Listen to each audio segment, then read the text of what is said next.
Ladies and gentlemen, please welcome the Interim Director, the VA Palo Alto Healthcare System, Ms. Jean Gurga.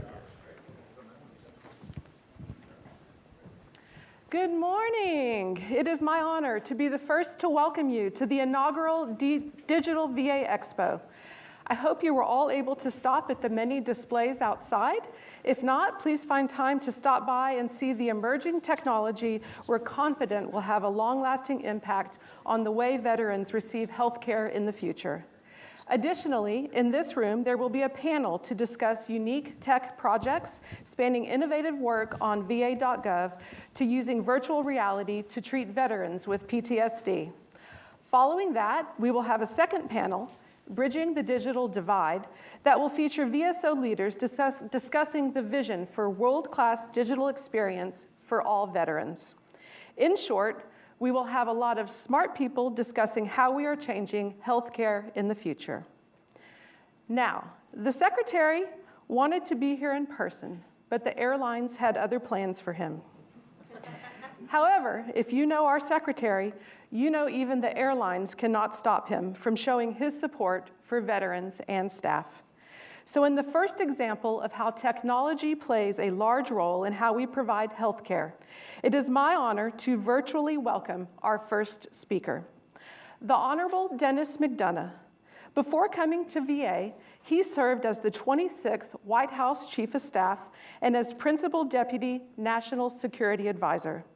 He believes deeply, as he testified to Congress, that there is no more sacred obligation nor noble undertaking than to uphold our promises to our veterans, whether they came home decades ago or days ago.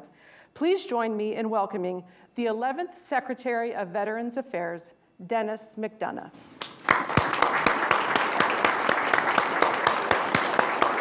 That's very nice. Thank you for the very warm introduction and a warm welcome.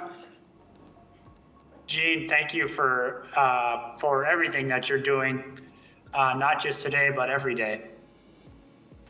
Do you guys read me okay? Yep. Yeah, great. I want to start by saying, I guess right where Jean started, which is to say how much I regret not being with you in person, despite all the amazing technological advances you'll be talking about all day. We don't yet have a way around this terrible heat wave and the Canadian wildfires that have completely upended commercial aviation in the US. But I did want to at least spend some time with you virtually. And I want to start with a story about a homeless veteran living in a tent in the parking lot of a Delaware shopping mall in the dead of winter. When the police arrived to clear the encampment, they noticed the man's tent was made of old Army fatigues. So before the police did anything, they gave a call to their local VA partners, and a VA employee talked to the vet. For years, the vet assumed that he was ineligible for VA care, so he had never signed up and he didn't have the documents with him that he needed to be able to enroll in VA care. Within minutes, the police pulled up the vet's profile on Squares, an app that provides VA employees and our trusted community partners like local police departments a reliable, detailed report on a vet's demographic information, health profile, and VA eligibility. In short order, they learned that the vet was eligible for critical services, including housing assistance.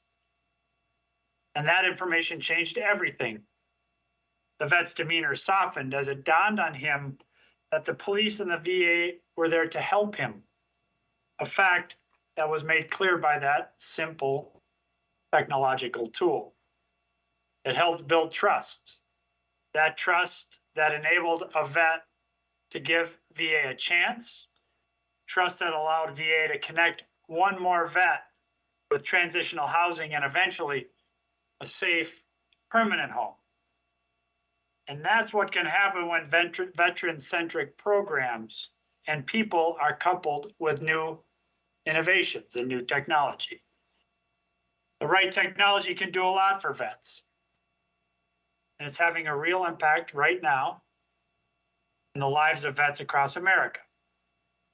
What strikes me is not just the promise of new apps, IT infrastructure, or new digital products, but rather the huge opportunity to tackle the most complex problems by tirelessly pairing new technology with our age-old comparative advantage at VA, which is an unrelenting focus on veteran-centric programs.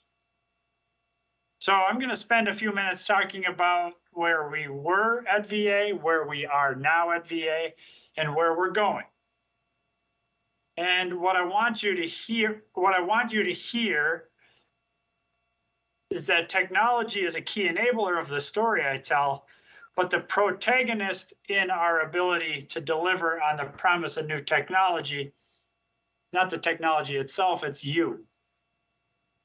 The veteran experience in the past was marked by a lack of accessibility, too little integration, and few digital healthcare options. On accessibility, for example, vets had to fill prescriptions by traveling to VA facilities. Or to appeal a claim, they had to travel to regional office or appeals boards, sometimes far from their homes, distant from their communities. Meanwhile, veteran information was stored in multiple locations across disparate applications. So the simplest of tasks, like updating personal information, required, by the way, in too many cases, still requires, visits to multiple outdated websites. And there is little access to telehealth, especially for underserved populations and those in rural locations where there's no internet access, no 5G networks. Then suddenly we found ourselves in the midst of a once-in-a-century global pandemic. Think for a minute about the fears that you had at that time. I remember many of my own, too many to confess to you today, but those fears were real. And notwithstanding those very real fears, we each felt, a group of professionals at VA, from the moment the pandemic hit, those professionals mobilized around one core mission: saving and improving the lives of veterans, their caregivers, families, and survivors during the biggest time of need in our lives. We know now that so many of you succeeded in that effort. But you did not know then that you would succeed. None of this was foretold. All we knew is that we had our clinicians, our care providers, our leaders. And you jump-started innovation and change in the way we do business. VA had long been the largest provider of telehealth services in the country, but we dramatically expanded access across every clinical service to include teleclinical trials. Vets needed the ability to appeal benefits decisions online and to receive benefits decisions quickly. Vets, families, survivors needed ways to virtually memorialize and remember lost loved ones, when they couldn't visit their final resting place in person. And as more of our work became web-based, digital tools became even more important. So you reached out to vets, listened to what they wanted from their digital experience. And using a human-centered design approach, a veteran-centric approach, you develop tools to ensure veterans and their caregivers have positive, productive online experiences when engaging with VA. You retooled va.gov to make it the digital front door for all the services VA offers vets, whether that is to make a medical appointment, to file a claim, to appeal a claim, to apply for education benefits, all through that one entrance. And the new VA Health and Benefits mobile app is replicating that, giving vets access to all VA services right in the palm of their hands wherever they are. This is one app, replacing a collection of websites and apps that required vets to wade through a spaghetti junction of entry points to get to us. Now, with one door, that door on their phone, vets get to us and get to fit our services into their lives. So while a vet's picking up their kids from school, they can use the app to refill a prescription, send a secure message to their doc, check on their GI Bill payment, change an appointment, and receive a notification when the doc replies. Each month, nearly 700,000 active users on the app send 250,000 secure messages and book or change 645,000 medical appointments. The VA app is one of a kind in the federal government, with nearly 2 million downloads now and tens of thousands of users, giving it an average rating of 4.8 out of 5 stars. That customer rating puts the VA app on par with those from companies such as Bank of America, USAA, and United Airlines, showing we're making good progress toward our goal of meeting vets' expectations and fitting our services into their lives, not requiring vets to change their lives to fit into our services. And the results speak for themselves. Since President Biden took office, VA has provided more care and more benefits to more vets than ever before. And throughout that process, vets' trust in VA has grown stronger. Here's the point. We at VA are about shaping vet solutions that meet them, that meet you where you are, that are adapted to vets for vets' needs, rather than expecting vets to adapt to us. So what's next? As we look to the future, one that, God willing, will be pandemic-free, we're not going to try to build a VA that goes back to some old normal. We will, in fact, we must continue to do better for apps by building on the innovation that our providers have led over these last 3 years. The fact is that we don't have a choice, because we have a real opportunity to expand the number of veterans we serve. The PACT Act, the toxic exposure law signed by President Biden last August, is going to help us deliver care and benefits to millions of toxic exposed veterans and their survivors. It will bring new generations of new vets into VA healthcare and increase benefits of many more vets. And if we do this right, we can make the PACT Act the largest expansion of VA care and benefits in this storied agency's history.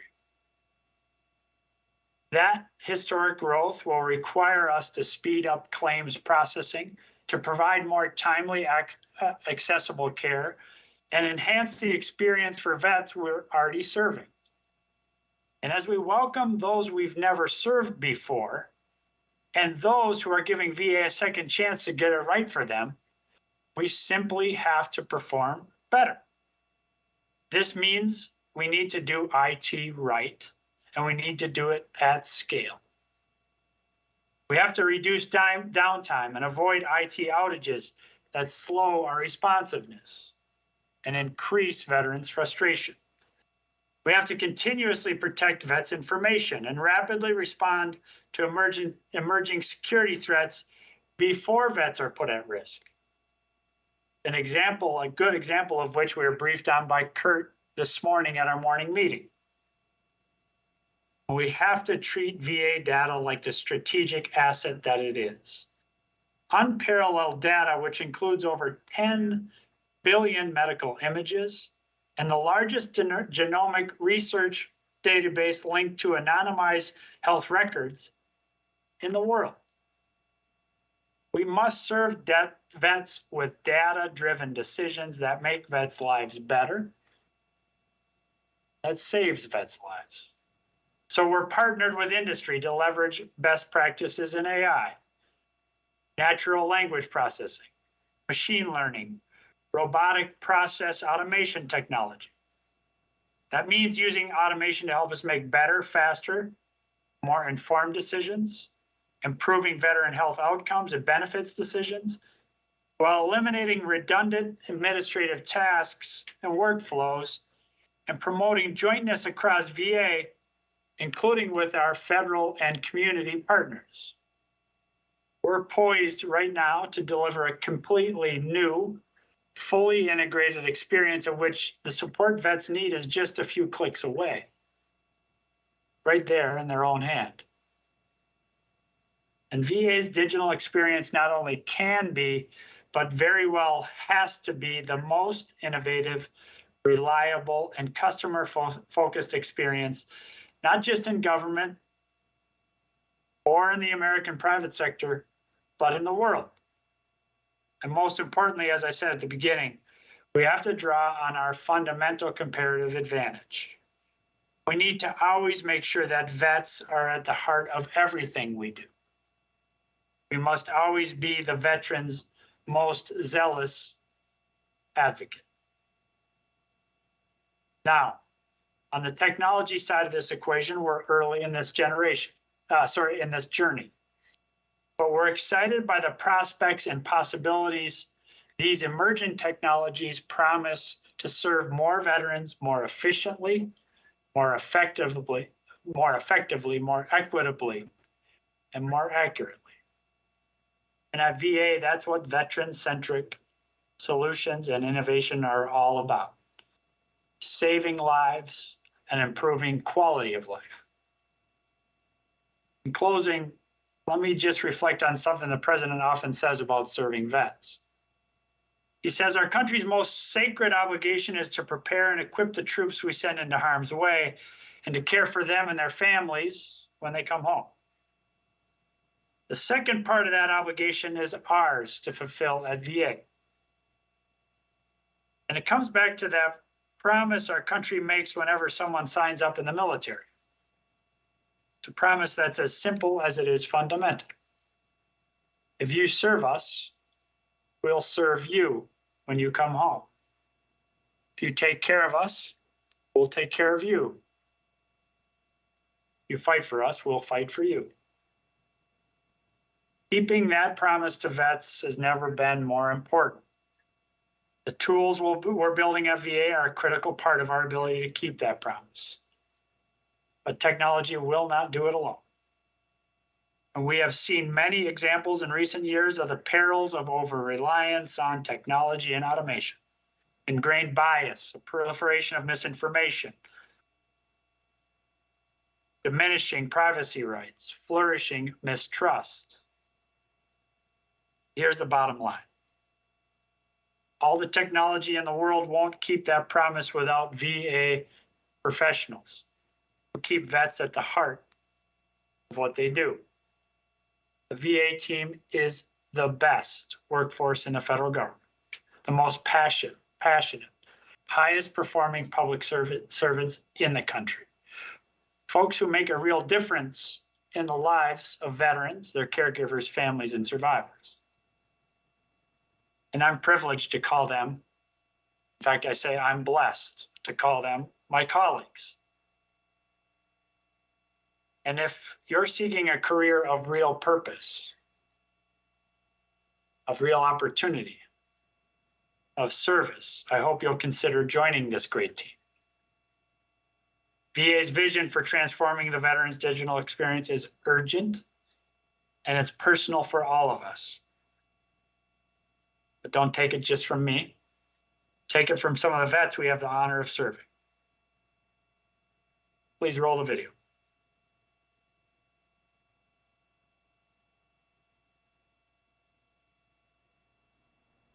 At VA, our work is deeply personal.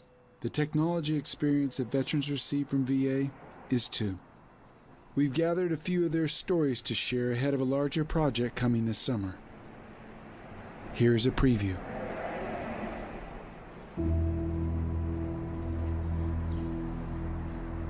Jacksonville, Florida. My name is Chet Frith. I did 22 years active duty in the Navy. Durham, North Carolina. My name is Shaka Khan Lee, and I served in the Army. My name is Wanda Grover. I am a United States Army veteran. My name is Stephen Bars. I joined the Army when I was 17. I am surprised at the impact that it has on me. I can't go on a road trip without checking the tire pressure on all my cars, making sure everything is ready to go. And that's something I learned in the Army. I specifically learned from Sergeant Lance. Sorry, I gotta stop.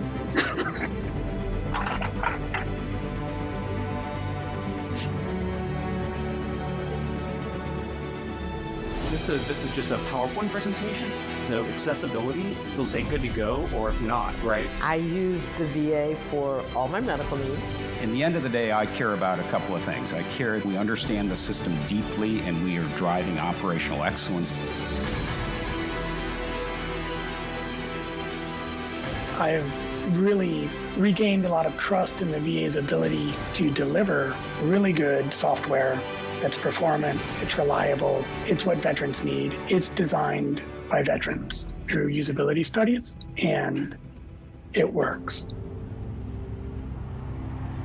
I really enjoyed serving my country and the camaraderie of serving alongside those men and women who share the same sense of honor and of sacrifice.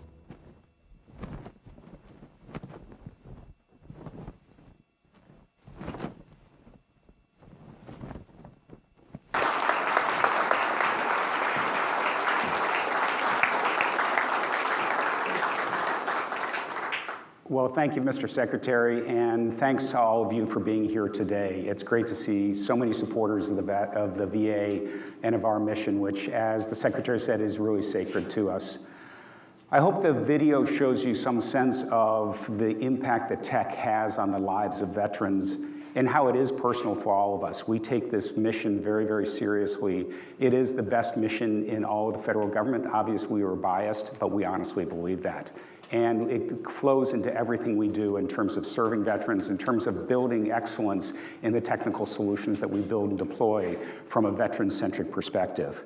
We'd like to spend some time next talking to you about and showing you some of the experiences that we've been working on, and also talking a bit about the transformation that needs to happen in IT that is happening at the VA to make this possible. This is a very different way of thinking about technology in a world of incredible complexity. There's no enterprise I can think about, and having spent my entire life in tech, I've seen a lot of enterprises. There's not another one with the complexity that we have, and yet I'm so proud of the work our entire team is doing to kind of find and divine that North Star and execute towards that North Star, again with a veteran at the center. We're going to start with a presentation by Charles Worthington, who's our CTO. Charles is right here, and he's going to talk to you a bit, or show you a bit of the experiences that are central to the work that we're doing. One is to how to easily find, apply for, and receive benefits. The second is how do we deliver seamless healthcare experiences, meeting the veteran where they are. The Secretary talked about the explosion in telehealth. That's one such experience. But across the board, we need to adapt to how the veterans want to and need to receive their care. We're working to reduce wait times and accelerate decision-making.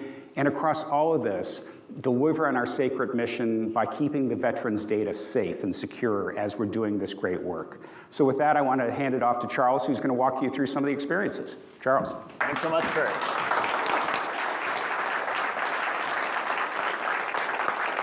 Good morning, everybody. Thank you so much for being here. I am so excited to talk to you today, and really the things that I'm going to talk about make it easy to be excited. I think I might have the best job in the entire federal government, and that's because I get to lead a team that is delivering digital experiences to some of the folks that you saw in the video every day. We get to apply our tech skills to solving problems that really matter.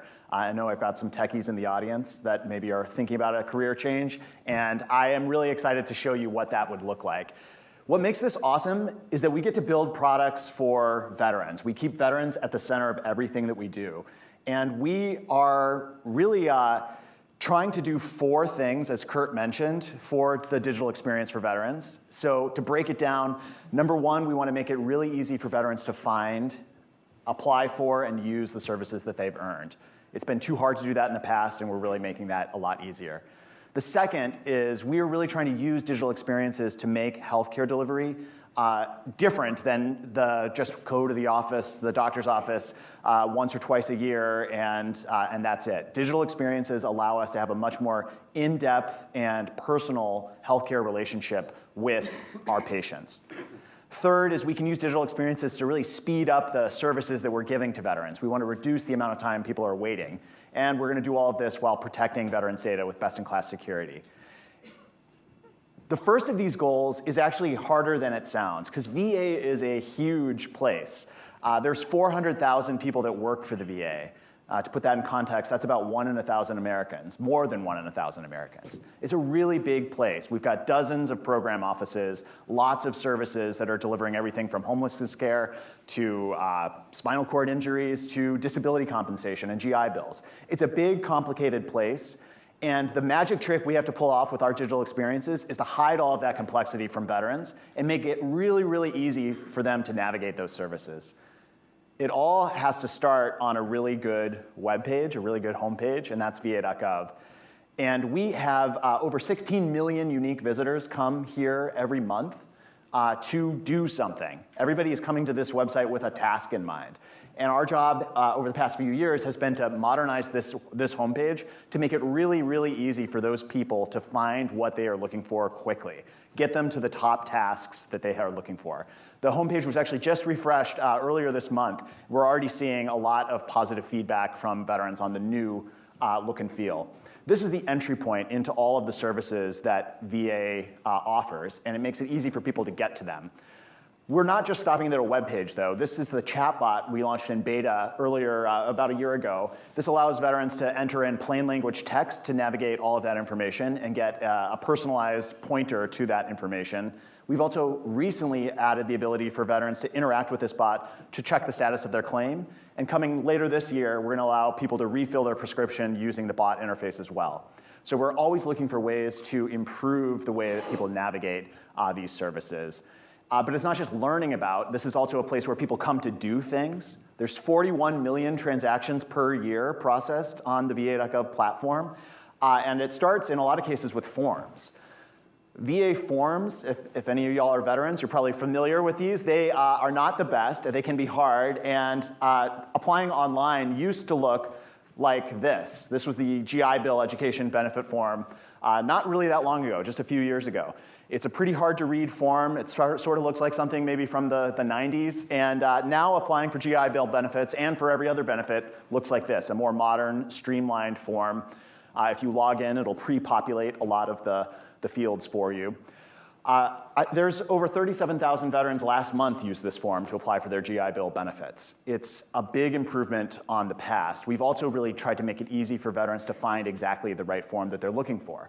And so we've looked at things like wizards that will ask a few simple questions where a veteran can indicate their situation with a few simple questions and be directed exactly to the correct flow for them. So we still have a lot of forms in the background. They all have a fancy OMB number. But for the veterans, we're trying to hide that complexity and get them exactly to what they need to find and apply for their services. And as the Secretary mentioned, we have recently launched what I am so excited about, our flagship health and benefits mobile app. This is quietly, I think, becoming one of the best success stories in the government in terms of digital experiences. And I want to show you a little bit more about how it works. As the Secretary mentioned, this is really trying to put our most important and common transactions in veterans' hands, make it really easy for them to log in. We use the biometrics on the device, Face ID or your fingerprint, and it lets veterans do things like check the status of their claim. Disability compensation is one of our most important services, and over 2 million times per month, veterans log on to the website or the app and check the status of their claim. This is what it looks like from the app. You can see you can just navigate straight to the benefits section. You can click on the claims button, look at your claims history, see all of your active or closed claims, And in cases where the VA might need extra evidence from you, which happens occasionally, veterans are able to add that evidence to their claim right from the app. They can see what evidence VA needs, and they could take a picture, or they could upload a file from their phone, send it back to the VA, add it to their claim, and go on their way. This interaction previously would have required the veteran waiting to receive a letter from the VA in the mail, reading that letter, hopefully it went to the right address, and then responding to it. Now, what used to take days is done in seconds. With prescriptions, it's the same way. Easy to, no matter what you're doing, log in, request a prescription refill, and see the status of the refills you've already requested. So things like getting an alert when your prescription is shipped with a little link to check the status of the package. These are things we expect from the private sector, and the VA is offering this as well. Finally, the secure message feature also allows you to add images, maybe take a picture, upload a form, ask a question. We're seeing a ton of engagement from the mobile app, and as the Secretary mentioned, we're really proud of the statistics in terms of both the usage, we're at 1.6 million downloads, but even more importantly, the rating. There's, I think, 80,000 ratings in the Apple App Store with a 4.8 star average. We're on par, as the Secretary said, with USAA, Bank of America, United Airlines, although that one might be dipping a little bit based on this week.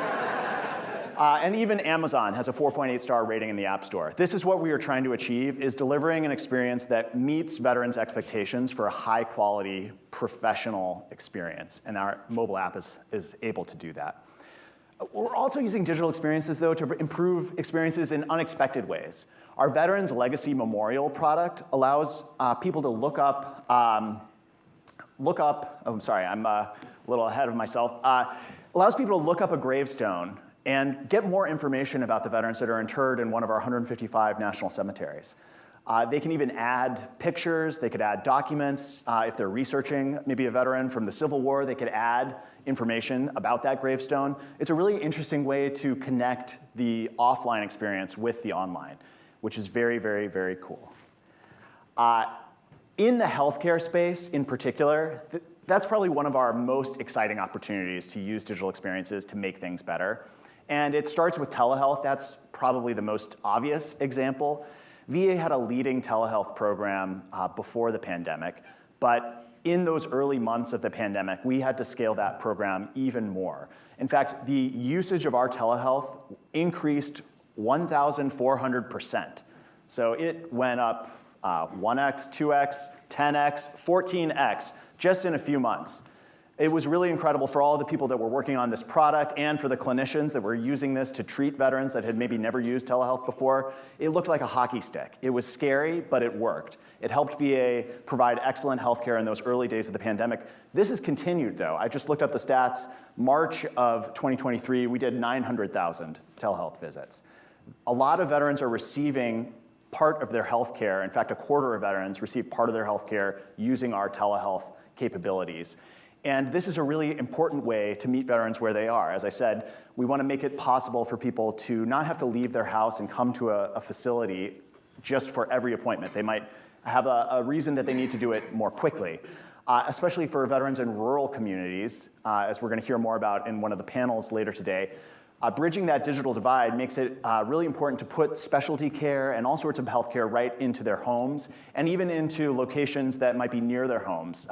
Our Atlas program allows veterans to arrive at sites in their facility and do or in their local area and do a visit with their VA clinician from one of these special locations. So telehealth obviously is a very key way that we're using digital experiences to make VA healthcare more awesome. But it doesn't stop at telehealth. We are also adding digital healthcare features into our web and our mobile experiences.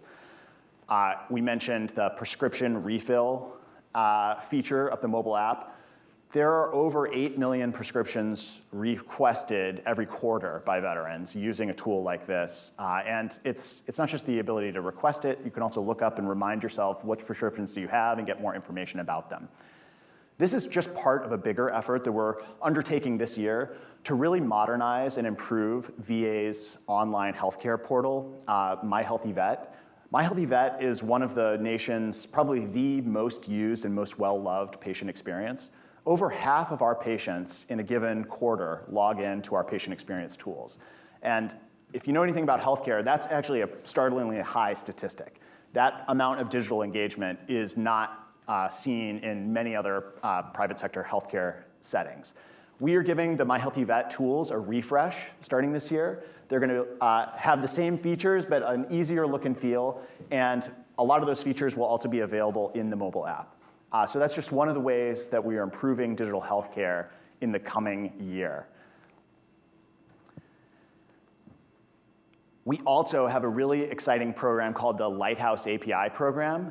This allows veterans to take their own data and bring it to authorized third parties so that they can interact with innovative products from the private sector, just in addition to the ones that we're creating at the VA.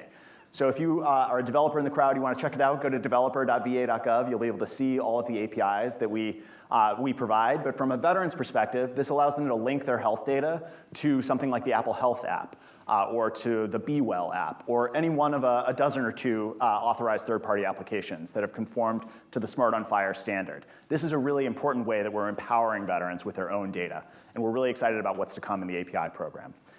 The digital experiences also have this auxiliary benefit of reducing wait times. We want to make it a lot faster for people to get what they need from the VA, and digital experiences are a way to do that. Obviously, if you're having to drive to a facility or mail in a form, that is not the fastest way to get something to the VA. So anytime we can get somebody to apply online, that saves a little bit of time. But there's also less obvious ways that we're reducing that wait time. One really great example of this is our claim decision letter tool. It used to be that at the end of the disability claim process, the decision about that claim could only be delivered via mail. VA would print it out, mail it to your address, and then the veteran would receive that letter and read it, and that's how they would know the status of their claim. Starting in January of this year, we made that feature available online. Immediately, it was one of the most used features in the app. We had 300,000 users in the first month check the status of the decision letter from the app or from the website. And this used to take, as I said, days to wait for it. Now it takes seconds when a claim is decided. And as I mentioned, the ability to upload evidence is another way where we're reducing that amount of time that veterans spend waiting for things. We're also using things like text messaging to make veteran wait times go down more. We have a product called Open Slot Management, which is in the early stages of being deployed. This allows veterans to be offered an earlier appointment if they had one already scheduled, but maybe there was a cancellation or for some reason a new appointment becomes available. They'll get a text message offering them to take that newer, earlier appointment, and they can just reply yes to the text and get booked into that slot. This has been used 92,000 times so far, and on average, that's reduced the wait time for that appointment by 40 days. We're looking really forward to scaling out more of these sorts of experiences to help reduce the amount of time veterans spend waiting for things. And of course, we can't do any of this unless we're protecting veterans' data with best-in-class security. We take that really, really seriously because as we make more of these tools available online, obviously that makes it possible for bad guys to try to get access to that data. We are trying to protect this with best-in-class security. Most notably, we recently added the login.gov credential, which is the government's unified, secure credential for accessing public services. I just recently heard that 14 out of the 15 biggest agencies are using login.gov. This login.gov credential is an identity-proofed, secure credential that Americans can use to access many of the government's most important services, things like Social Security benefits and now VA benefits. It's a really great product. If you don't have a login.gov account, you should maybe think about getting one. It's increasingly going to be used to access many of the government services, including VAs. So that's just one of the ways that we're protecting these services online. But we've also used technology to build great partnerships with other parts of the VA. Our benefits administration, for example, has a really good fraud prevention program. And we have used technology to wire up real-time analytics from our web experience to our fraud prevention team. I was just hearing a story from a few weeks ago about how this was used in practice. Our analytics identified a suspicious transaction to update the status of somebody's disability benefit. The IP address was in Jamaica, and so that was a trigger that flagged because unless this person was on vacation, that would be an unusual place for that transaction to take place. Within minutes, it was flagged for our VBA fraud prevention team, who were able to investigate whether or not it was an authorized transaction. They figured out it was not, and they were able to reverse that before the veteran even realized or knew anything was wrong, and they were able to help the veteran secure their account. So that's just one of the ways that we're applying technology to try to improve these services. And all of this is really only possible with a really strong technology foundation.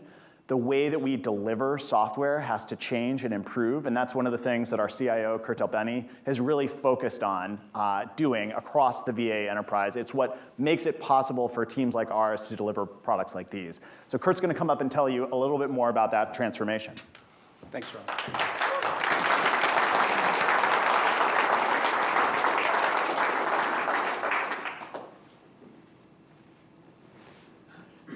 It's pretty amazing, isn't it? I mean, it's not what you would expect to see from a large government agency like the VA, but it starts from that mission, which is so critical that we take as such a sacred trust for the veteran, their caregivers, their families.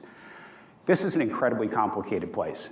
As the slide says, there's over 1,000 systems that we work on. There's over 2,000 different locations we act in. There are over 500,000 desktops as well.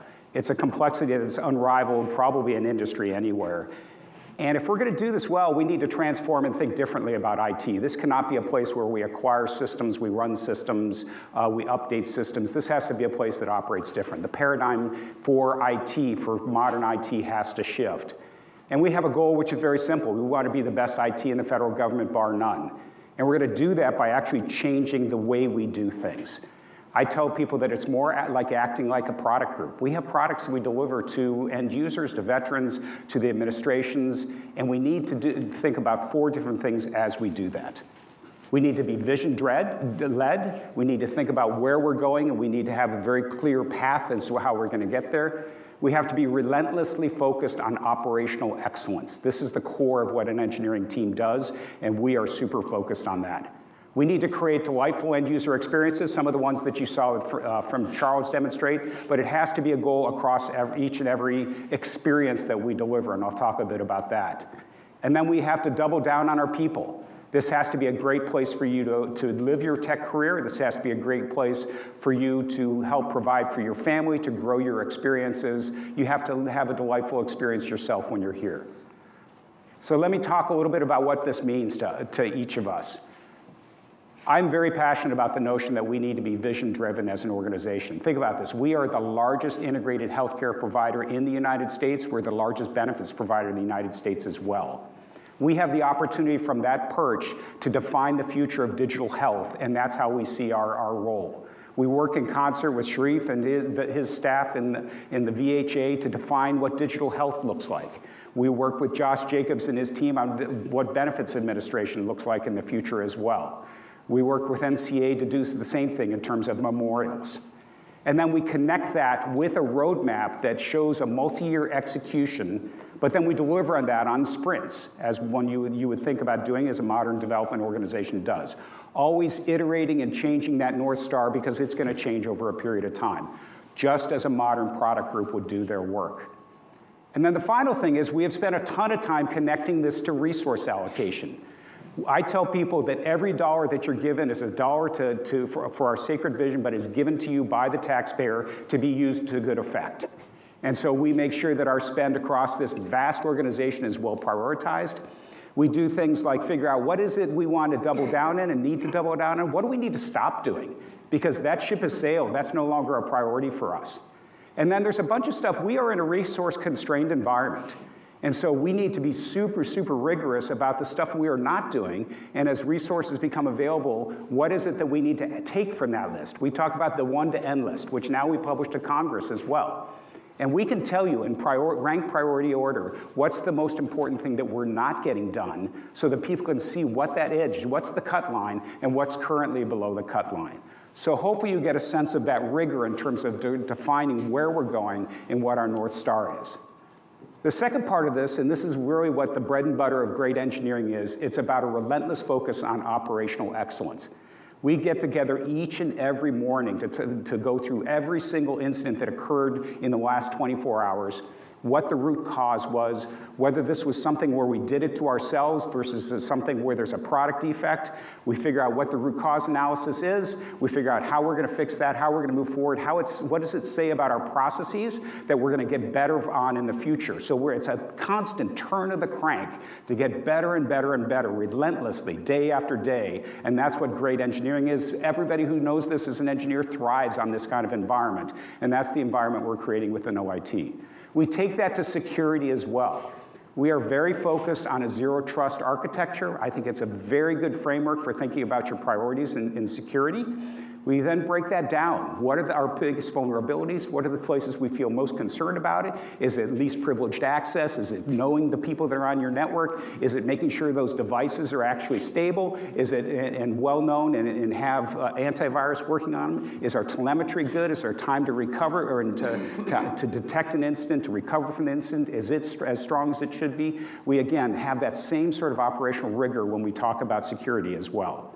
And then finally, I think this is a place where we have a huge opportunity to lead the industry in tech innovation to serve our veterans and to serve members of the VA. So for instance, how do we deploy agents on everybody's desktop that are detecting when they have a bad experience? We're getting to the point where we can see the parts of the fleet that are operating poorly, and we can proactively go to somebody. Imagine the experience where we go to you and say, we notice your PC has been running poorly. Here's a new one for you. We did this, for instance, we found the batteries in a particular laptop were burning out quickly. We went with the manufacturer, we got a whole set of new batteries. There was a new model, we deployed them, and we made the experience better so that people could serve veterans as a result. Huge opportunities here, huge opportunities to leverage AI to detect incidents going on the network, et cetera. So very excited about how we can lead in that area as well. In terms of delightful end user experience, I don't need to say very much more because hopefully you got a sense from Charles as what that means. But it does mean we are doing user groups, we are doing iterative design, we're doing human-centered design in everything that we do, whether that's an external experience or an internal experience as well. We are super focused on accessibility as well. This is something you can measure. We have millions and millions of pages of documentation out there for veterans. What percentage of them are accessible? What is the accessibility rating we would give for our core applications? And what are the most prioritized ones that we need to be really great at? In the experience that Charles showed you, just an anecdote, the announcement or the letter on the approval of benefits, a blind veteran actually came to us after that was released and said, this is the very first time I've been able to read something like this, an application, without somebody helping me because of the screen reading capability that she uses with her device. And so that's the way that things like, if we really focus on accessibility, can transform the lives of veterans, and we are very, very focused on that. People excellence. We need to make, and we are making this a fantastic place to live. If you to grow your career, think about it. You have the ability to impact people that deserve our help, that we committed to providing our help. This is a great mission. We need to deliver that in terms of having competitive salaries. We need so that they can take care of their families.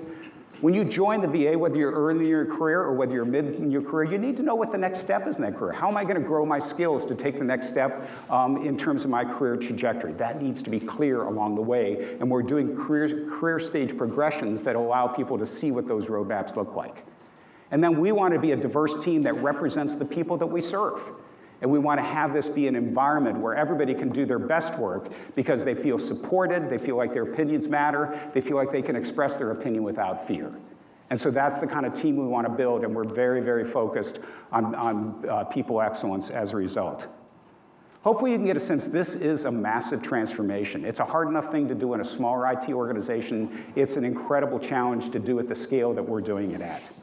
We have an urgent need because of the folks that we serve to get this right and to take care of them and provide the care that they deserve and that they need.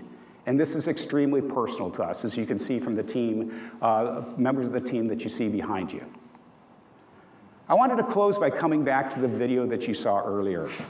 One of the veterans, Stephen, you saw talk about the experiences that impacted him and how it really changed his life. Simple things like checking the air pressure in his tires before he went on a journey from his convoy training. And you saw him talk about Sergeant Lance as well. Now, you may have thought already, why was it that Stephen got emotionally concerned or emotionally upset and had to leave Cameron? You probably guessed Sergeant Lance killed himself, took his own life. And this is an example of the kinds of care that we can provide through things like the Veterans Crisis Line, which we provide the technology for, that we are consistently iterating on high reliability, high availability. And it shows the kind of places where the care that we provide, the services we provide, are fundamentally life-saving for veterans. That's what makes this a personal journey for us, and very personal for each of us. So our vision is to deliver the experiences the veterans can't imagine they could get from us, that are newer, that are delightful, but that they deserve and are part of making them whole and having meaningful lives. It's urgent for us, and it's personal for us. And I hope some of you out there will join us. So thank you very much for your time. I appreciate it.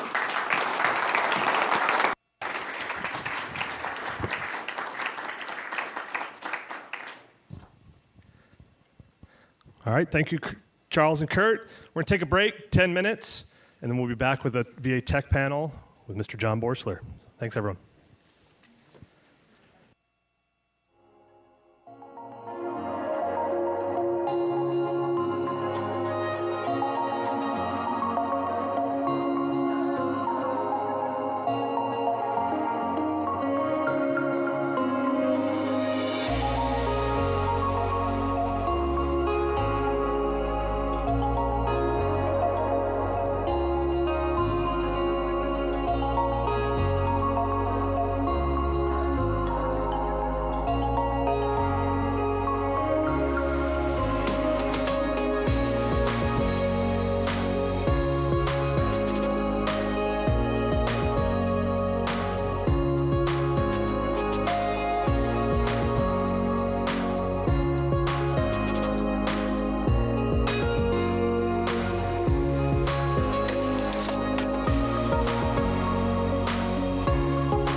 right, get everybody back to your seats. We're going to start the next panel here in just a second.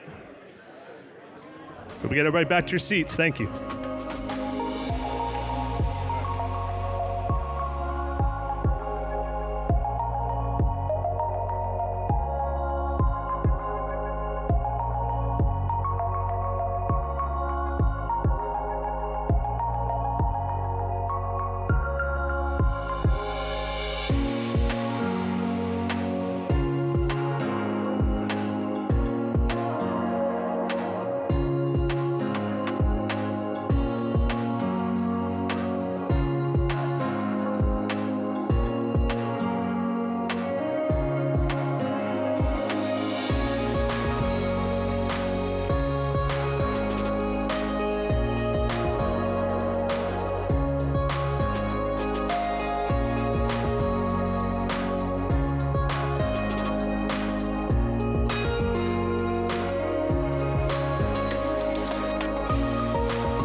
Everybody take your seats. We're going to start here in just about a minute.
Yes, can you hear me? Howdy. Great to see y'all. Thanks so much. That was an awesome presentation, Kurt and Charles. Thank y'all for showing us kind of the roadmap of where we're going. It was great to see Secretary McDonough dial in, unfortunately. As he said, he got held up last night and did all he could to get here, but we are happy to be here in his stead. We also had Undersecretary for Health, Dr. Sharif El-Nahal, and his amazing team with us, and then now they're going to talk to some of the medical center folks and then visit some of the clinics as they normally do when in the field. So it's really awesome to have all of our partners here and some of our incredible employees. We're going to talk a little bit about the experience here at VA and what they do in the innovation lane. But my name is John Bursler. I serve in the Veterans Experience Office. We get to work with most of these programs and a lot of our external partners in order to improve veteran trust and in order to improve the customer and employee experience at VA. So thanks so much for being here. And with that, I'd love to introduce my colleagues. So we have, I'm just going to go by first names because we're at like a DigitalVA Expo. It's going to be, you know, light and fast. We have Angela, we have Tom, we have Lauren, and we have Carrie joining us, each representing kind of a different function in different parts of the enterprise and different parts of the team, and bringing their own perspective on how we're improving the experience here at VA and using technology and innovation to do that. So Angela, you're with the Office of the Chief Technology Officer. Tom, you're with VHA Innovation, but you're here at Palo Alto, so thanks for having us and thanks for allowing us in the facility. Lauren, you're also with the Office of the Chief Technology Officer, and then Carrie, you're with OINT and specifically with product engineering and great partners of VEO as well. So really just wanted to kind of talk briefly about what you all do and then talk a little bit about what it means to you to work at VA and to serve veterans and their families every day. So Angela, if it's okay, I'll start with you. I'm really interested, and I think, you know, where Charles was specifically talking about improving the benefits experience at VA, and I know you've worked on some neat projects with the Veterans Benefits Administration and the National Cemetery Administration to improve the experience there. So from where you sit at OCTO, which is our great, we love acronyms, as y'all know, can you tell us a little bit about what you do and then how some of those innovative projects and the design insights we get from customers have improved the customer experience and the benefits on the memorial affairs side? Yes, excited to. Thanks for asking, John. So I started my career at the VA Medical Center in Atlanta. So I started on the healthcare side. Fast forward many years later, I now get to work with the Office of the CTO, Charles Worthington specifically. And Charles said he has the best job in VA. I think I do. I have the opportunity to work with our frontline employees and to bring in their ideas and move them from an idea to implementation and actually piloting, and if they're successful, scaling those for the VA. Last year I had the opportunity to host OIT's inaugural Innovations Challenge Hackathon, where we had our VA employees actually solve problems for our administrations. So VEO, NCA, VBA, and VHA. From that experience, based on problems that those administrative offices identified, we actually identified solutions to solve those pain points, right? So using our own technologists to create solutions that we can then pilot and bring to the forefront. For the cemetery, as you might imagine, we talked about this earlier, where a lot of their work is through mail, so snail mail and faxing. So it delays the time it takes to get decisions and information back and forth. So part of the solution that we created, which is not very novel, but for an organization that's using faxes and mail, it was pretty novel for them to be able to use a user interface to exchange information with external partners. So that was something that we were able to bring. For the benefits area, lots of opportunities there. One being using the data that we have. So we talked about data being so important. So imagine having data that we've collected from their medical visits. And so when they are looking for increases in disability, this is where we were able to do our hypertension disability, right? So one of my colleagues likes to say going from seconds as opposed to months and years in getting that done. So those are some of the innovative things that surface within our own frontline employees that we bring to solve the problems in NCA, VBA, and across VHA.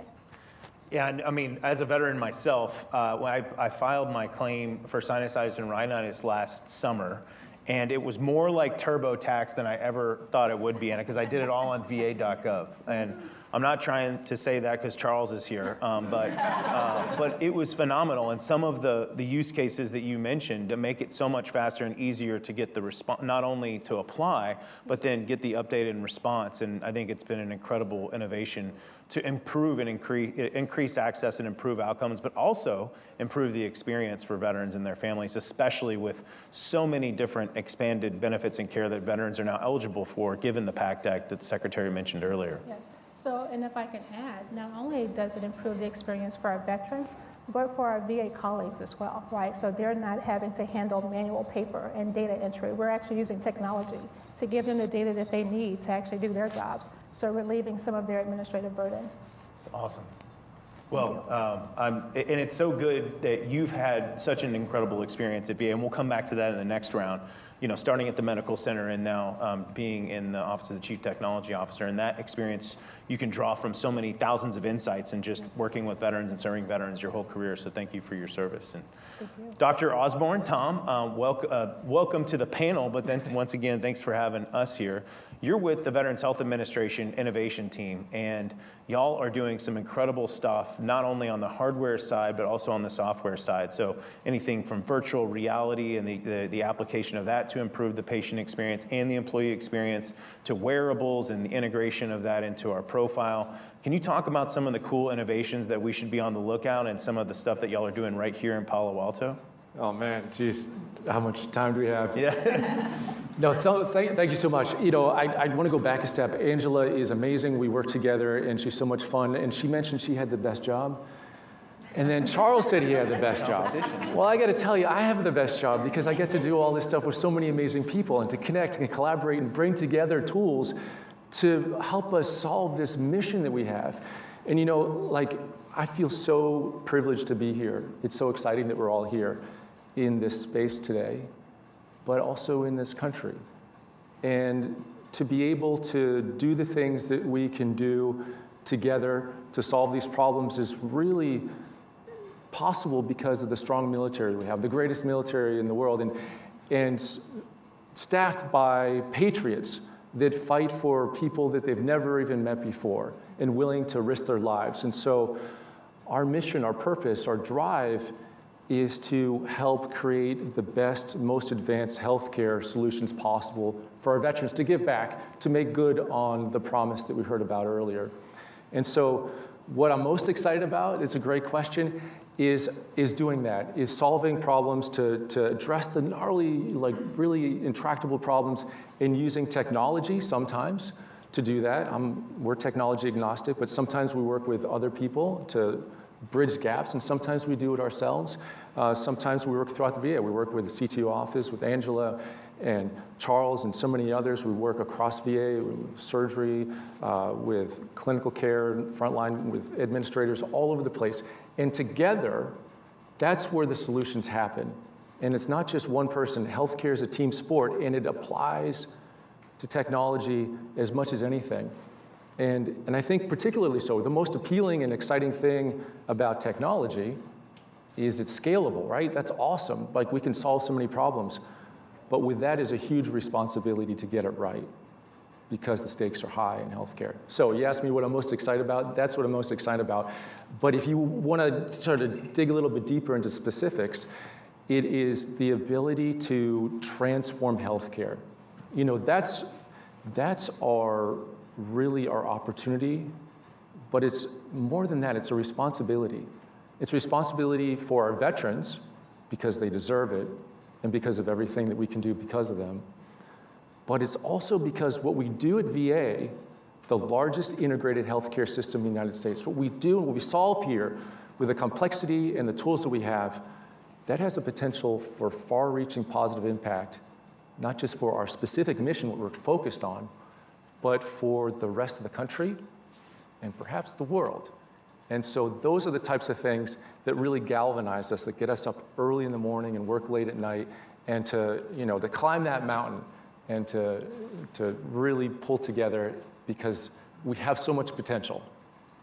Well, and as a clinician, you know, I know you're drawing on your years of experience here at VA, and your fellow clinicians that are serving veterans every day. I think it's critically important to have you in this role. I know that y'all here at Palo Alto, excuse my y'alls and howdies, y'all. I'm from Texas, so it's amazing they let me back into the California Republic sometimes.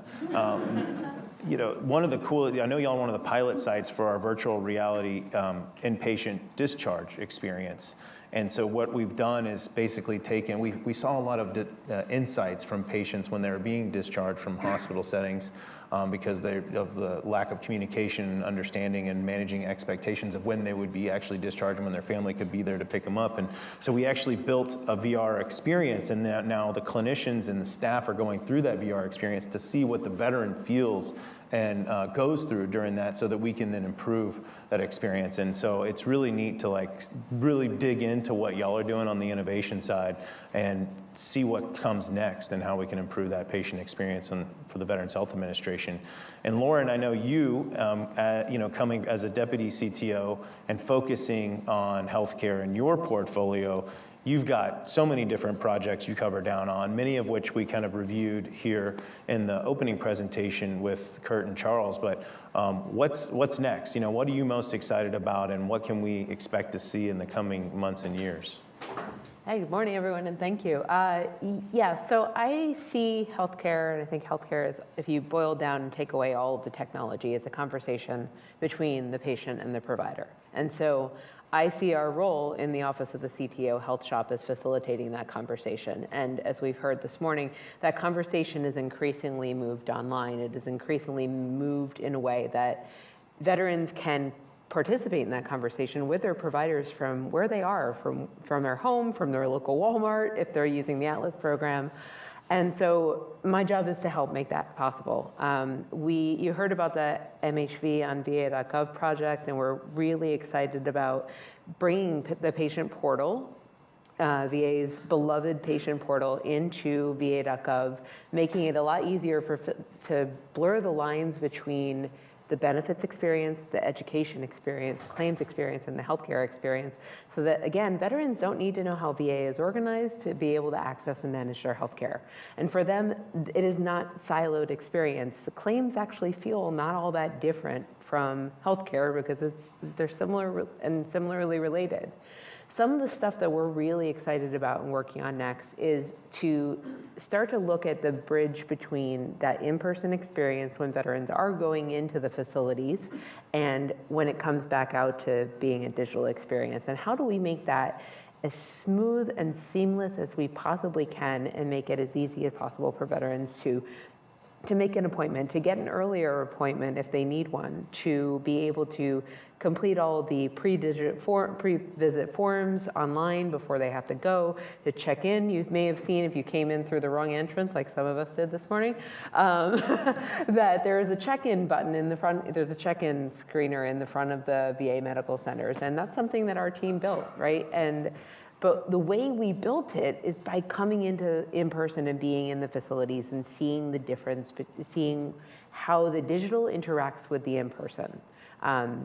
So we are, other things that we're really excited about is, as part of that veteran-patient conversation, it's also about the clinician experience too. So if you've spent any time with a doctor in the last, let's say, 15 years who are using an electronic health record, they're now clicking, while they're trying to talk to you and diagnose you and listen to you, they're also clicking around about 65 different windows, trying to remember the guidance that has been given to them, for example, around lung cancer screening or precision oncology, admitting a veteran who may be showing up with signs of COVID. They have to keep that guidance in their head. They have to click 65 windows.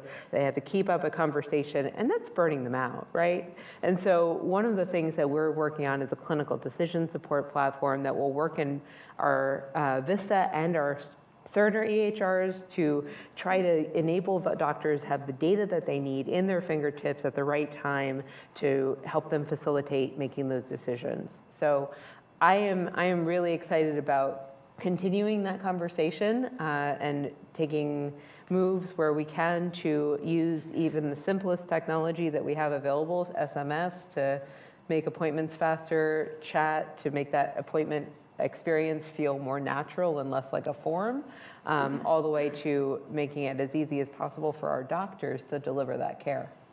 Yeah, the backstage of that delivering that care is just as important as the front stage. You know, the more that we can learn from our clinicians and staff to improve the systems that they're using, and Kurt, we talked about all the different systems, the 1,000 different systems we access at VA, the more that the better care and better benefits that are, experience that we can deliver to the customers that we serve. And so I think the employee experience is just as important, getting that right is just as important as getting the customer experience right, and one kind of affects the other, right? It's the yin and the yang. You cannot have a world-class customer experience without a world-class employee experience. So those employee insights and signals that we're getting really inform a lot of the work that you're doing on the backstage that then informs the front stage. And if y'all didn't see it and you didn't hear it enough, you can now refill your prescription on the app. You can message your provider. I mean, I use that weekly, daily, sometimes talking to my different providers. I refill my prescriptions. It's phenomenal. Although I'm needing a lot more to refill the sinusitis medication with all the fires that are happening from Canada lately. But hey, it's there, and it's so much on-demand healthcare, and I'd never thought we'd be here as a system, and it's so incredible to be a part of. Carrie, our teams work a lot together, sometimes almost every day, and for that I apologize. But you're as a deputy CIO, your portfolio is critically important to how the veteran experience is care and benefits delivery. But really, I want to talk about data management and some of the successes you've seen around that. And I know for a lot of us that have veterans and friends that have been impacted by crisis, some of the modernizations y'all have made around the veteran crisis line as well, because that's our #1 clinical priority, and it's so critically important to get that right. So tell us a little bit more about some of those innovations and what to expect next from VA. Okay, so I'll talk about Veteran Crisis Line first because it is our top clinical priority. And for the system we use for recording all the interactions on the Veteran Crisis Line, the CRM is homegrown, it's many years old, it's like one database, one server, and we need to modernize it and make it integrated and improve the experience of the responders and the people who are talking to veterans, because it is a really hard job and we want to make it more as efficient as possible and be able to serve as many veterans as possible. And so right now we are working towards a modern Veteran Crisis Line using best of breed commercial tools to really make that experience much better for both the veteran and the clinician and the call center workers. It's going to have a huge impact in the fact that it's going to be more reliable. The workflows are going to be easy to do.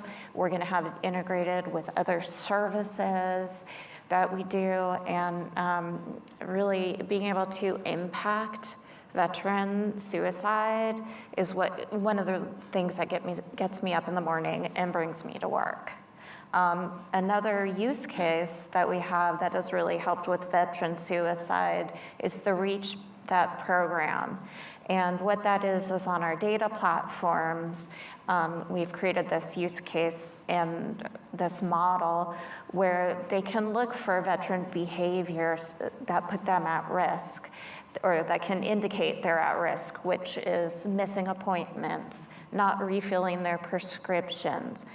And when we start seeing these patterns, we can notify the clinicians and have them actually reach out to the veteran. And it has increased people making their appointments 30% and has decreased suicide rates 5%. So these are really touching, driving positive veteran outcomes, and it just, all the data and the tech we have enable this. Right now in data, we have the largest health data warehouse in the world, and we're in the process of modernizing it into a cloud-based enterprise data platform with data products that are ready for AI. And I was actually talking to Tom's team this morning, who was one of the first users of the platform. And one of the guys told me, this is the best thing that has ever happened for the data scientists at VA. And just that, it was like, oh, that's really cool. This technology we're putting in place, it's helping, and it's driving all these use cases that were on the wall here. And we have 130 medical centers, a huge research community, and being able to make our data available for them to use to affect and transform healthcare is just really cool. I know, like today when we were watching the secretary speak, and he spoke about Squares and the homeless program that was developed in my organization. So what gets me going every day is that I can see the output or the outcomes of the work I do and how they affect people. They affect our veterans. They make life better for them. They make life better for those of us who work at VA and serve the veterans. But yeah, the whole data atmosphere, our API platform, Lighthouse, really changes and modernizes VA interaction. And for those of y'all who aren't familiar with the Squares platform that both Secretary and Carrie just referenced, it's really a dynamic tool where if a veteran is at risk for homelessness and they walk into one of the 1,500 different shelters and nonprofit or faith-based organizations that we partner with across the country, and they say, hey, I served in the military, they're asked that question if they served in the military.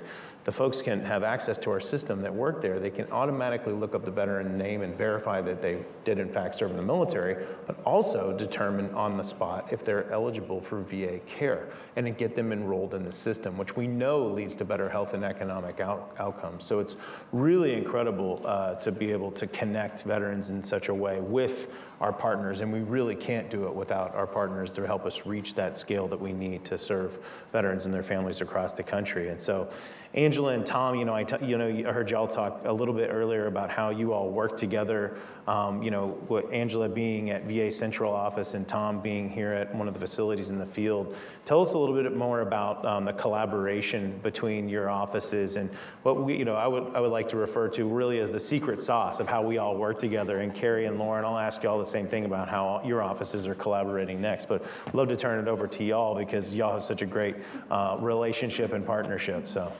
Go ahead, Angela, Wonder Twins. Okay. So I had the opportunity, I guess it's been 6 years ago, VHA came to Charles and said, hey, we need someone to help us when we have these great ideas that we are piloting and we want to scale them.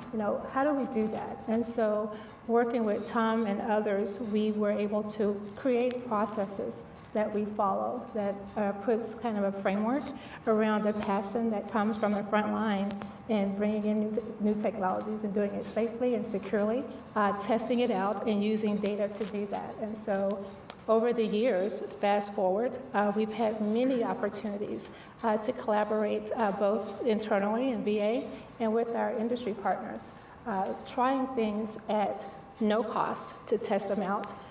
Part of what we provide is a secure, safe space where they can test them out, a lab incubator, if you will. And then once we prove that there's something there, being able to bring that into a production environment securely, testing it out, getting data to help inform how good it is or how bad it is, and then based on that, making recommendations on what we actually scale. So we're using data, we're using secure environments, we're using our labs and our own internal resources and partnerships to do that. And again, starting at no cost before we make an investment in determining that this is something we want to put a large amount of our resources into. I'll just table off that. Yeah, so Angela's fantastic, and actually everybody I know here is amazing, and I hope to know more of you and collaborate together. And the collaboration, I think, is an important part, as you're getting to. Healthcare is a team sport, right? And so nobody's going to have all the tools and all the solutions and all the answers, and we fit together like a puzzle. So the whole is greater than the sum of the individual parts. And so together we have the potential, right? But it's hard. It's a big organization. Any organization in the world, the bigger it is, the harder it is to bring together all of these separate units and different people. But one of the huge advantages of the VA, and quite frankly of our country, is that we have diversity. We have diversity of perspectives and backgrounds and tools and resources. That's a strength. That's a strategic advantage. And so coming from a clinical background with a little bit of tech problem that I have, we have an amazing team. We have data, we've got tools, we got sensors, we got analytics, we got integration, we got Angela, who's a catalyst, we got her boss, which is amazing, Charles, and her boss's boss is also amazing. I mean, we've got all of these people, but together, together we can really, okay, this is the most important thing here. The VA has really come a huge way, right? Come a long way. But the thing that we really have the potential for is not only become like the greatest VA could ever be, we have the potential to become the greatest healthcare institution in the world. We are on the precipice. We are on the trajectory. We have to keep that momentum going because we have that responsibility. And when we do that, others will see what we're doing and learn from them. And that'll spread the benefit throughout the world as well. We're a catalyst, and we're going to spread that wealth. And that's the really exciting part about the collaboration, because we can do things here that aren't possible anywhere else. Well, and to your point, Tom, I think we've come a long way. We still have a long way to go, and we can't get there without working together, right?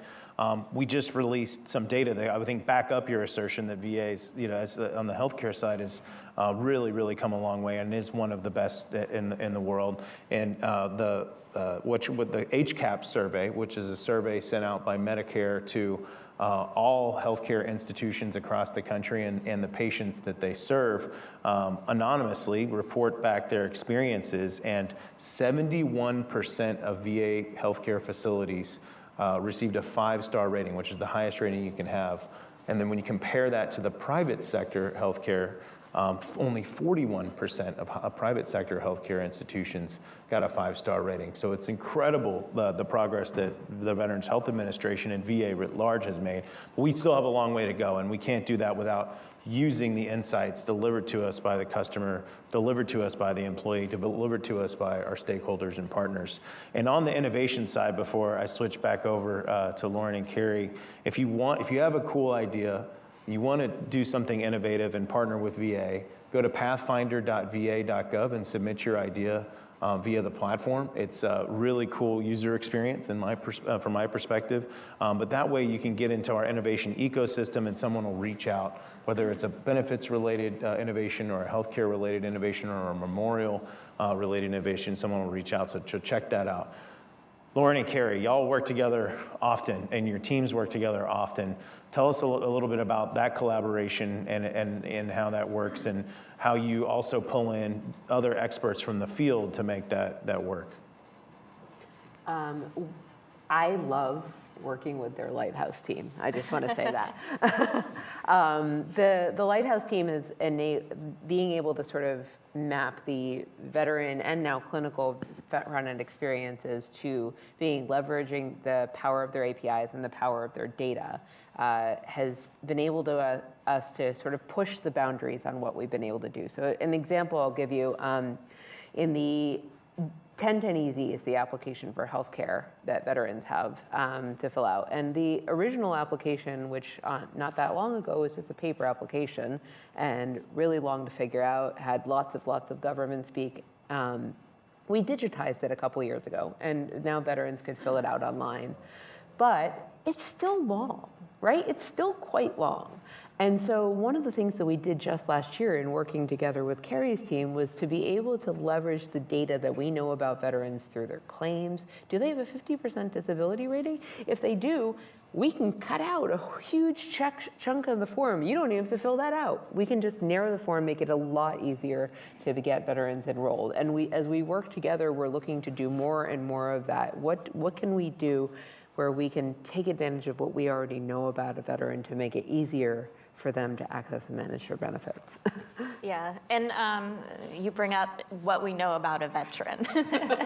And so we're trying to get to a place where we take what we know about a veteran, and based on that, we become proactive about interacting with that veteran.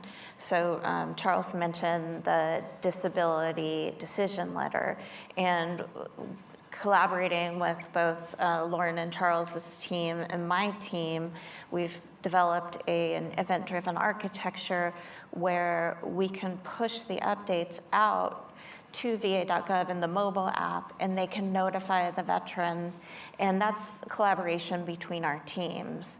Another area where we're collaborating really closely, and we're also collaborating with John's team, is our seamless omni-channel efforts, where we want to make that veteran experience consistent and personalized based on what we know about the veteran.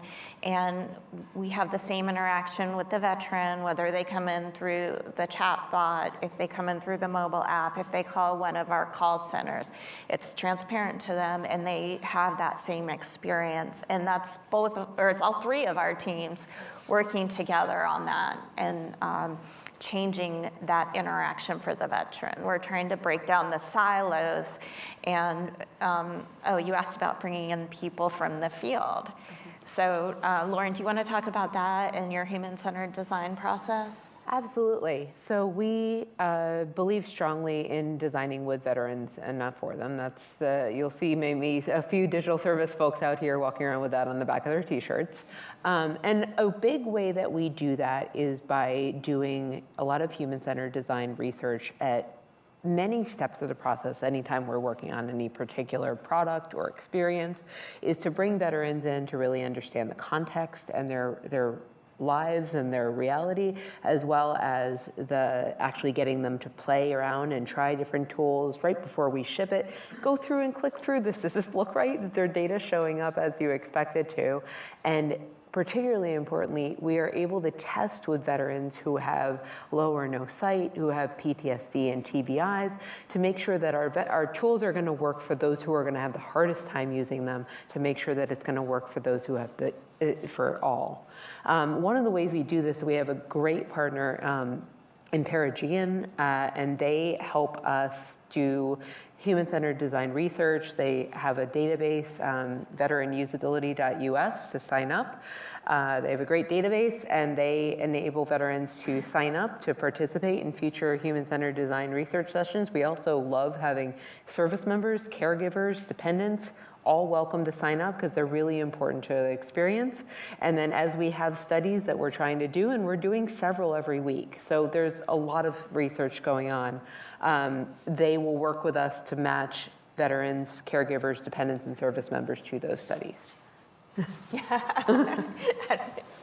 Yeah, and we're using a lot of the kind of more cutting edge technology that is being seen in a lot of the private sector, companies and experiences, especially around automation and how that could impact the claims process, the disability compensation process, the education benefits process, as well as healthcare. When natural language processing, we're talking about using generative AI for helping veterans navigate the many benefits and programs that are available to them, not only within VA, but within our partners too, not in the federal government and beyond.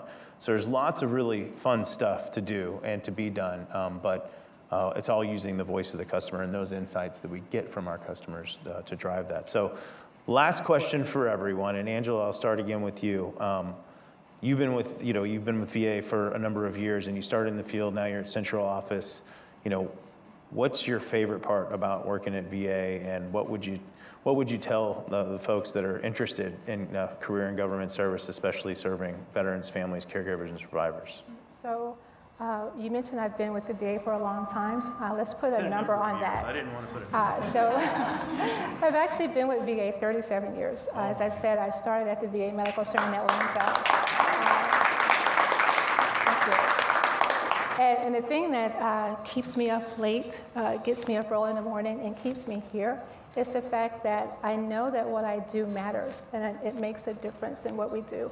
Not only that, to be able to work in an organization that has leadership, and not because they're here, but because they actually do support you and encourage you to make a difference, to push the envelope, to do the things that matters and do the right, hard thing. That's why I'm here, and will continue to be here for a while. Awesome. Yeah, amazing. Dr. Osborne, same question. Great, that's a great question. And people have asked me that before, and they sort of lead in, and they're like, wow, you get to use augmented reality and virtual reality, and you got 5G, and you got sensors and sensor technology and wearables. That's so cool. And, I was like, yeah, that's great. We have data and data science, and, we're using AI and all kinds of cool stuff, and we're really revealing things that otherwise wouldn't be known. We're changing healthcare. We're changing the standard of healthcare. That's cool. But I go back a little bit further. I'm going to get a little bit heavy on you. I hope you don't mind. But you think about what's a life of purpose? What's a life worth living? And I think you could look at that a lot of ways. And for different people, it means different things. But I think if you really start to peel the onion and you think about the core of humanity, it's about helping others. And in particular, helping others that are in need.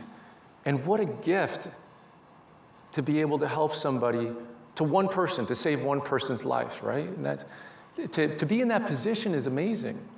It's a gift, a privilege. But imagine you could help 10 people, right? That's order of magnitude, amazing. 100, 1,000, 1 million. That's where we are at VA. Millions of people are enrolled at VA, and we have the responsibility, the opportunity, the privilege to help those people live better, healthier lives. And in doing so, we can transform things for so many people everywhere. That's the most exciting thing. And the thing that is empowering that is leadership. And we heard from leadership today, and they walk the walk and they talk the talk, right? There's a lot of organizations that, they say things and maybe you don't see that. We see this at VA. Everyone is on the same page with this mission that we have to advance healthcare, to advance the lives of the people that we serve and are responsible for. And whether it's the secretary or the undersecretary or the CTO office or IT or any of the other verticals from clinical to admin to our facility director and the chief of staff that I report to, everybody down the line is pushing and driving this large aircraft carrier, this machine forward. It's not easy work. It's hard to pull it all together, but it's valuable and it brings purpose. And that's what I love about VA. Lauren, over to you. I'm going to tell a story because for me it's about veteran experiences. So about 2 weeks ago, I was up in upstate New York visiting some family and friends. And one of my friends is a veteran. He was Army. And when I first met him about 10, 15 years ago, he wanted nothing to do with the VA. It was a pain for him. Every form required him to be on paper. Going to the doctor felt like a hassle. It was really hard for him. And when I talked to him this year, what he said to me is, you changed it, right? I choose VA over other things. I would rather drive an hour down to Albany to go see my doctor at the VA Medical Center than to go to the local doctor in Glens Falls because I'm going to get better care. You've made it possible for me to do manage my healthcare and my claims from my pocket. You've made it, I have a va.gov account, I have a My Healthy Vet account, I'm able to go online and do things that I need to be able to do. And then he gave me a lot of lists of things that I need to do next, which is good, as any good veteran experience should. But that's the kind of thing that keeps me here, right? I get to make a difference in one life or 10 lives. I get to work on the kinds of problems that I have always wanted to work on. I think some of the folks in the audience know I'm a 30-year pediatric cancer survivor. And when I was diagnosed, I had the opportunity and the great fortune of having incredible advocates who helped me being an engaged participant in my healthcare. And that has been my driving force since day one. I want to help other people be engaged participants in their healthcare. And this is the kind of place where I get to do that work on the problems that matter to me the most with some of the smartest and brightest and most dedicated folks you would find out there. Yeah, and I'll give you a little of my experience since I am actually originally from this area. I was working in startups in the 90s, and every year I would change jobs. I just would get bored, or I just didn't feel like I was doing something to help the world. I felt like I was helping someone make a profit. And I went to VA, and I did it so I could have more work-life balance. And I know. Turned out great. I know, but I loved it. It was like, oh, I can do anything here. You know, I can bring in my ideas and I can execute them. And if I get bored in one area, it's a very complex environment, so I can move on to something else. And, you know, I used to be in cybersecurity in our Office of Information Security. And then I had an opportunity to move over to product engineering and learn how to be a product person. And now I'm leading that organization.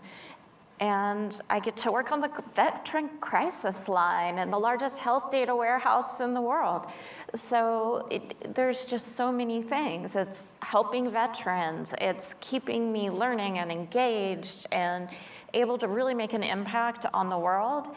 And that's what originally I went to VA for work-life balance, and little did I know helping veterans would become my passion and just the most rewarding experience I've had in my career. Yeah, and I think for me, coming back into federal service has been just an incredible journey, an incredible experience as a veteran, getting to serve more veterans, but also work along incredible people like yourselves and all of our teammates. Knowing that the insights we get from our customers, so whether we're doing a focus group or an in-depth interview or relaying survey data and comments to all the way to the secretary, down to the the service chief of that's making rounds right now in the hospital that's next door, and they use those insights to make strategic decisions on not only someone's healthcare but where to take the agency using the voice of the customer. It's really, really incredible to see, and not something that I thought government was really leaning into until I got to come back to VA or come back to service. So come and join us. We've got a job fair going on right next door. It started a couple of minutes ago, and then usajobs.gov, of course, online. And we also need your help to wrap up our panel. And before we say thank you to our panelists for being with us today, we need your help in spreading the word to veterans and their families. VA.gov, 1-800-MY-VA-411, our digital and our telephonic front doors. Please let them know if you tried VA 5 years or 10 years ago, to Lauren's story, come back and give us a try, because we've built the experience around you, and we want to serve you. So looking forward to our VSO panel, which is up next, our veteran service organizations. Thank y'all for coming out here as well. And thanks to Charles and Kurt for kicking this thing off and really pulling it all together. And thank you to our panelists. So give them a round of applause.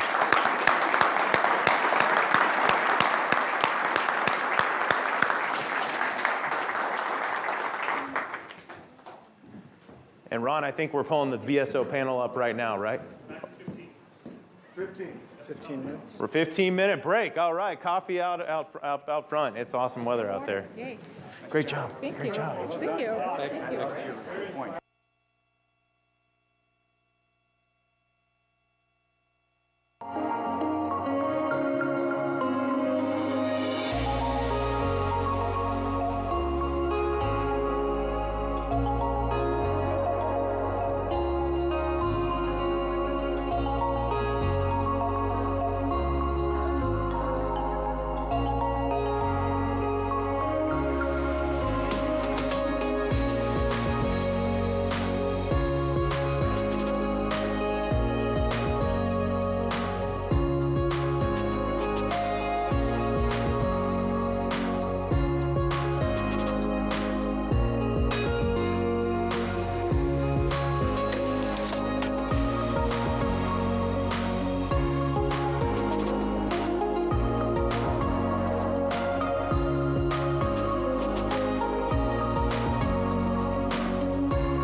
get started in 2 minutes.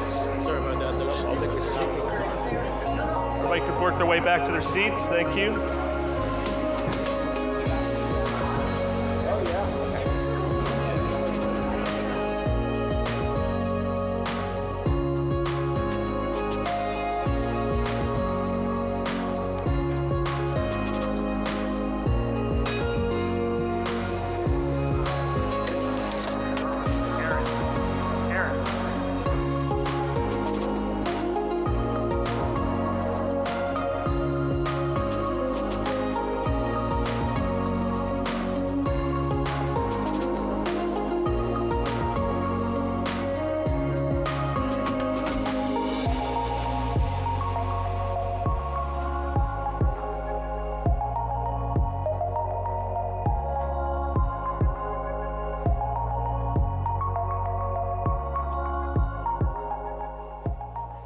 Come back in just about a minute, guys.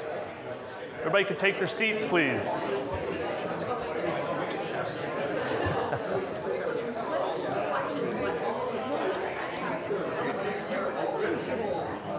We should, the five of us should have gone to dinner last night or something, just compared stories. I got in at like 1:30. Oh, 4,400 no. views right now. Attendees on Brightcove. Come down to Pebble. Pebble. I'm Jennifer Anastasia. Do you want me to help get people who are eating donuts? Yeah. We're about to start, guys. We're trying to, thank you.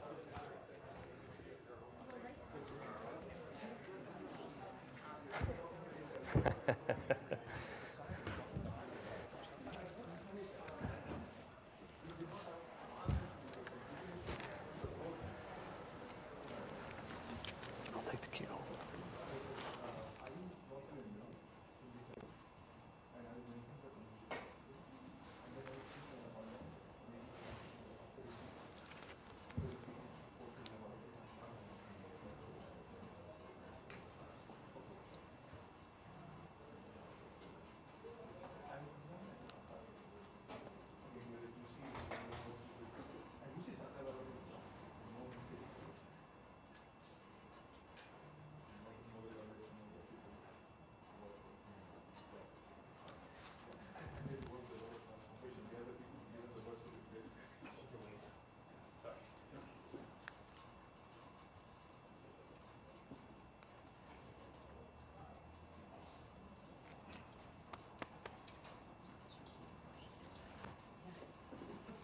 On you.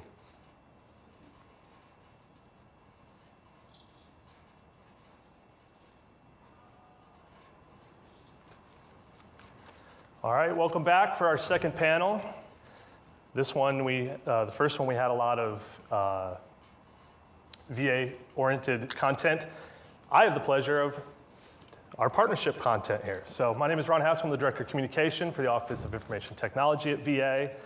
And we're going to talk a lot about the digital divide. For those who aren't aware about the digital divide, it's definitely a big challenge. You've heard a lot about it when we talk about telehealth, reaching rural veterans, things like that. But it's definitely more complex. We're also talking about access. There's 3 parts to it. So access, does the veteran have access to the common technology, computers, smartphones, et cetera, and high-speed internet? Does the veteran possess the technical skills for navigating the modern technology? And of course, the quality of the use. And we've talked a lot about quality and the things that we build, making sure that the veteran interaction with that is there. So we have a host of folks here. I'm going to go with John's thing of going first name only. We have Jared, Catherine, John, Dana, and Dave. We'll start off, first question, we're going to keep it really informal. So in terms of the digital services, from your perspectives, if you talk a little bit about what you guys do, some of the challenges you face on the digital side. I know, Jared, you're with SVA. Sometimes we think about older veterans and rural veterans, but there's also digital divide issues with younger veterans. So if you can talk about that, and then we'll go right down the line. Yeah, absolutely. So I have the pleasure to lead an organization called Student Veterans of America. We maintain 1,594 college and university chapters in all 50 states, U.S. territories, and 3 countries overseas. Where we have an SVA chapter, just over 754,000 student veterans currently pursuing their education, many using VA education benefits to do so. Notwithstanding, the population that we serve, as you might suspect, doesn't fall into the older veteran category as readily, though there are older veterans there. But About 85% of the population is going to be under the age of 45, the vast majority between the ages of 24 and 35. If you look historically, VA's, one of their most challenging age demographics to actually conduct outreach to is in fact that younger, under the age of 35 population. That notwithstanding, when we think digital divide relative, primarily for the VA, some of the areas with regard to VA education benefits are often the ones that are legislated very well. Usually the funding is not totally tied to making sure that they're implemented very well. And then the VA has to find the ability to leverage legacy systems to try to make those deliverabilities. But I'd give the VA a lot of credit relative to especially certificate of eligibility work, right? You now can get your certificate of eligibility relative to your VA education benefits as quickly as you can your VA home loans. There's still a lot of work to be done there, and I'd have a variety of other challenges, but don't want to take up too much time for my fellow we'll get to that here we'll get to that here in just a second. Sure. Catherine, how about Vets in Tech? Yeah, so Catherine, I'm the founder and CEO of Vets in Tech, and we're pretty young. We're about just 10 years old, really focusing on education, employment, and entrepreneurship for our veterans. But we have grown to a community of over 75,000 strong. Naturally, we are also catering to younger veterans. Our age demographic is probably 24 to 34. And it was just such a need, such a huge void to create Vets in Tech. We want our veterans to get higher paying jobs, and military spouses, higher paying jobs in the tech industry. Right, they grew up on social, mobile, and games. So, social has been a huge, I commend you all on the new mobile app that you guys are working on. That is totally our demographic. But I think one of the biggest challenges that we do have, even with the younger veterans, is awareness that these programs exist. And I think we just all sort of have to work together to get the word out that people can get careers in technology. They often think they have to code to get a job in tech, and that's not true. John, how about DAV? So I'm John Retzer, Assistant National Legislative Director with the DAV, Disabled American Veterans, and as a nonprofit organization, we have nearly 300 service officers around the country who are challenged with this question here is how to provide advocacy and also to connect our veterans to their health care. And when you think about the veterans healthcare system, it's very integrated. It's the largest integrated system in the world when you really think about it. And then you have the complexity of the benefits that we have with VA benefits to navigate it. Because it's not simple, just as our previous speakers have talked about, the transformation of doing it very succinct, simple, user-friendly. I think that's our challenge with our veteran community is it doesn't matter what generation they're from, and it doesn't matter what they're looking for as far as benefits or healthcare. It's that user interface that they have to, one, break down the barriers of the bureaucracy of what's required in the forms that are very complex. Understanding behind the forms, there's a regulatory provision, there's a statute, there's some type of law that guides to what they can and cannot do. And then, but that's not in the modernization. That's not explained all in detail for them to understand what happens when they file a claim through va.gov, and then what happens later on if they were thinking about filing another claim. But then also the healthcare component. So being able to navigate such a vast system of VA as a primary health provider, and now there's discussions about where does community care come into this play? Where does telehealth come into it? So where do these mobile apps all fall into if I have an orthopedic condition or I have a psychiatric condition that I need care for? So that's the challenge of bringing, one, the awareness, educating our veteran population to understand what resources are there. But the challenge for VA is to make it very succinct in an environment that they could go to va.gov and one point of entry to access everything that they need to do. Dana? Dana Dreckman, I work with Wounded Warrior Project. I have the privilege of leading our Warrior Experience team, and our main focus is really to create a personalized and relevant and seamless experience as warriors come into us with varying of needs. Our holistic suite of programs focus on mental health, physical health, financial wellness, as well as social connection. And I think as we are really embarking into this kind of digital experiences in the last couple of years within the organization, a large challenge of ours is remaining relevant to a wide breadth of demographics and making sure that we are giving each warrior what they need, how they need it, and in the type of communication that they would like for it to come through. We have a lot of data that's showing us a lot of warriors are still responding to us via pencil and paper and on pieces of paper and through the mail, while others really prefer text. And so for us, it's getting to that personalized experience so that we can ensure that we're using the digital tools with them and for them in the manner that they really want to receive it in. Dave? Thank you, Ron, for having us here, especially with this group of rock stars. As CEO of Rally Point and Army veteran, I've been very fortunate to work with all of your organizations, have a world of respect for you all, as well as for all the VA employees in the audience. I myself am a veteran that choose my care with VA. I've been Vision 1. And there's a reason for that, and I think that reason is just reinforced by hearing everyone talk today. So what Rally Point is all about is we are a military online network with veterans, family members, caregivers, survivors, all the people that make up that military and veteran connected community. And we have about 2 million members. We average over 2 million unique visitors on the site every month. And what we do is build trusted connections to people, to programs, to information. We work closely with the Veteran Experience Office to figure out, especially during COVID, how to get veteran VA leaders on Rally Point talking to our audience when they weren't going into hospitals because they couldn't. And so I have to say, I think one of the biggest challenges we face is that we don't do the great things that all your organizations do in person on the ground. Our job is to try to find ways to make it easy for them to find out about you and connect you. And the standing offer we have to any VSO that's doing good work is if you have a veteran, family member, caregiver, survivor that is thrilled with your experiences, please come to me, give me your card. We'd love to tell their story on Rally Point about you. Great, thank you. So when we talk about the biggest challenges, Dana, I know we talked previously, you guys do a lot of surveying and talking to members and all that. What sort of things do you hear from your members that are some of their challenges, or what are you guys looking at learning from that? Yeah, so we do survey a lot. It's one of the things that we do. We want to hear back from their experiences, not only within our own unique programs, but also just in general, so that we get kind of the veteran population viewpoint, and so that we can adjust our programs and services and make those recommendations as needed. A lot of the feedback that we get is, having to do with access to care and easy to do business with, and why they choose VA over other types of healthcare. A lot of what we're seeing is, like I was saying, is that access to care and how quickly they can get in and how easy it is. It is very easy to get overwhelmed with the different processes and fill out this form and you have to register here. And one of the things that we're hearing is they want everything to be streamlined.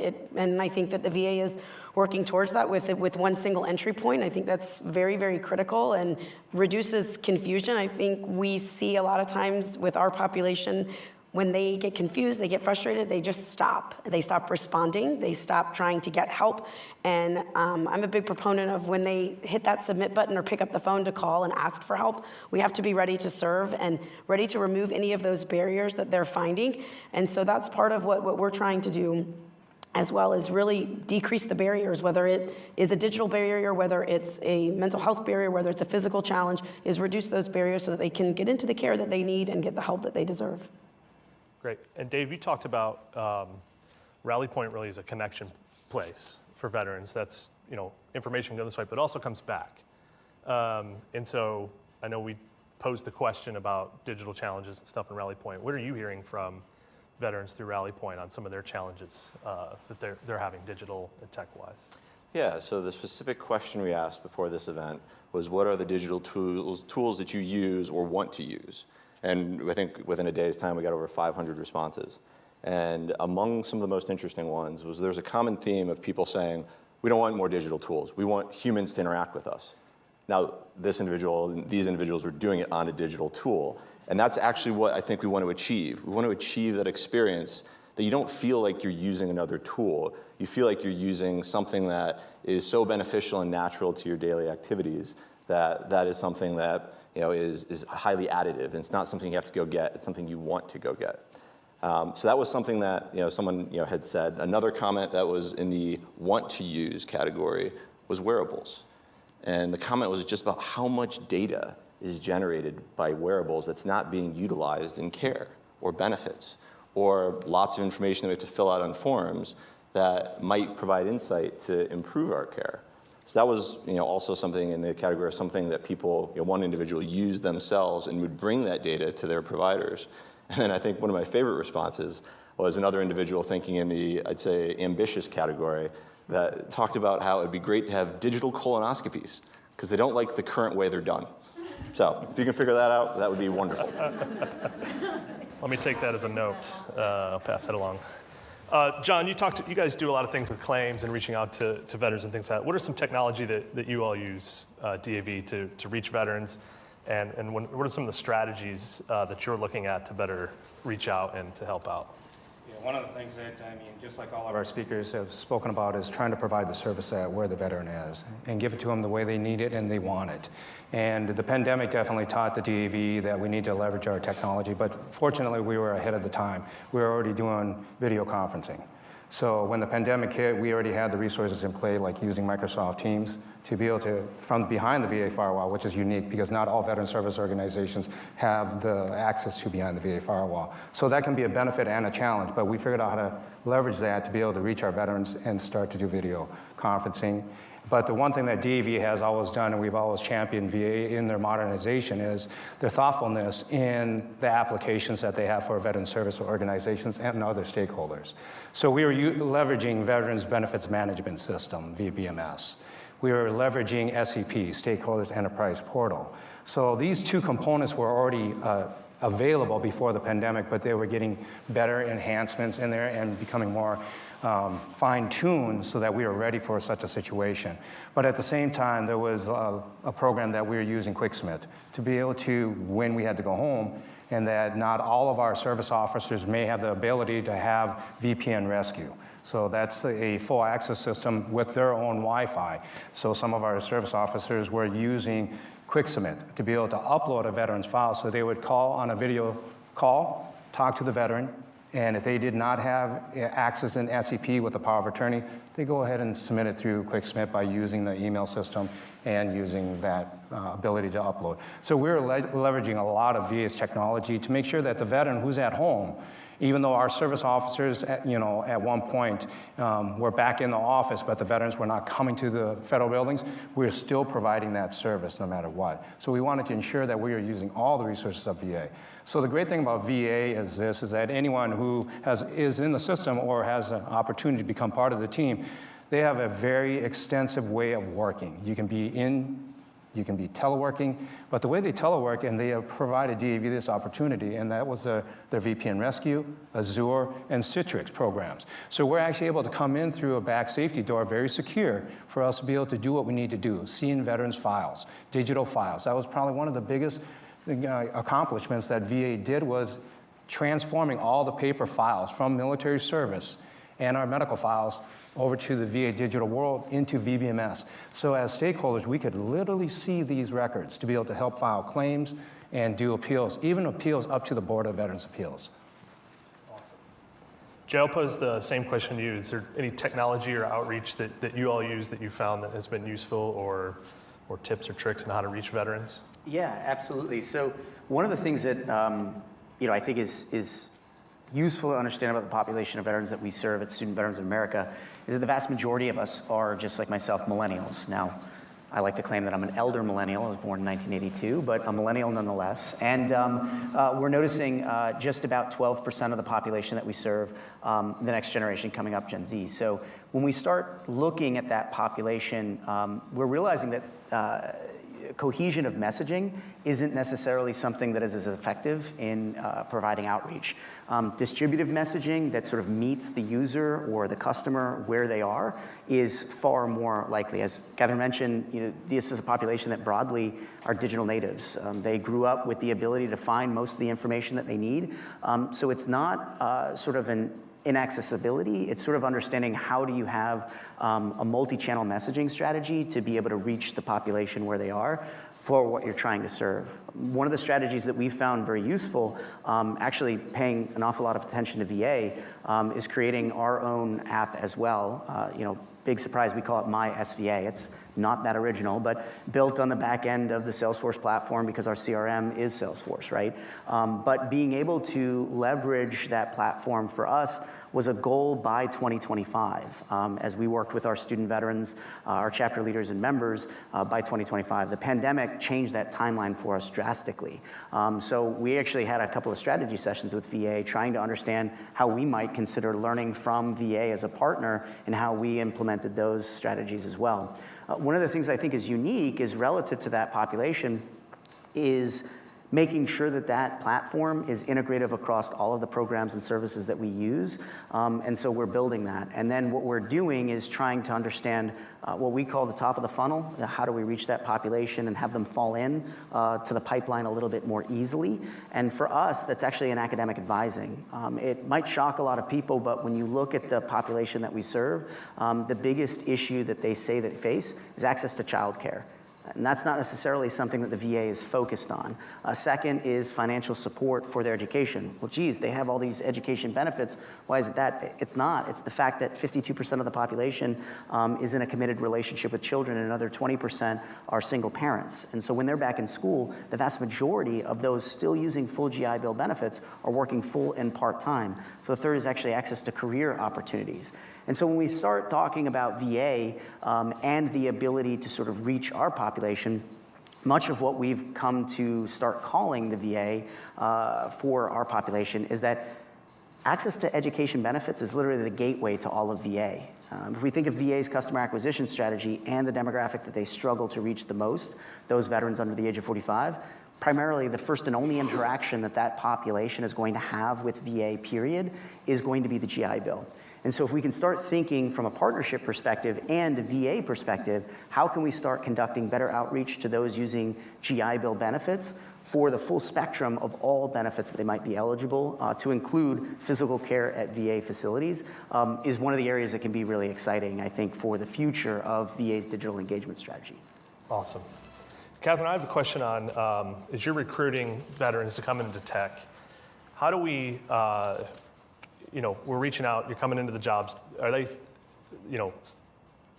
how do we teach them to bridge the digital divide? How are they, do we do anything like that as far as setting them up for this sort of literacy to help with bridging that divide? Yeah, I'm very proud of the community that exists at Vets in Tech. So there's an extensive word of mouth and social media to get the word out about them. And because we are Vets in Tech, we're using all the best of breed tools to get that out. Pre-COVID, we would have events that would 100, 150 people would show up. Now we have 600 showing up every quarter.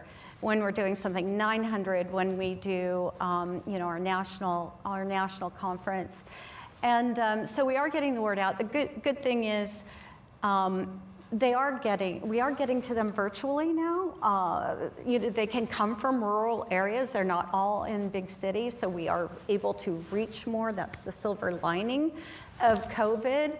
But there are still a lot of issues with.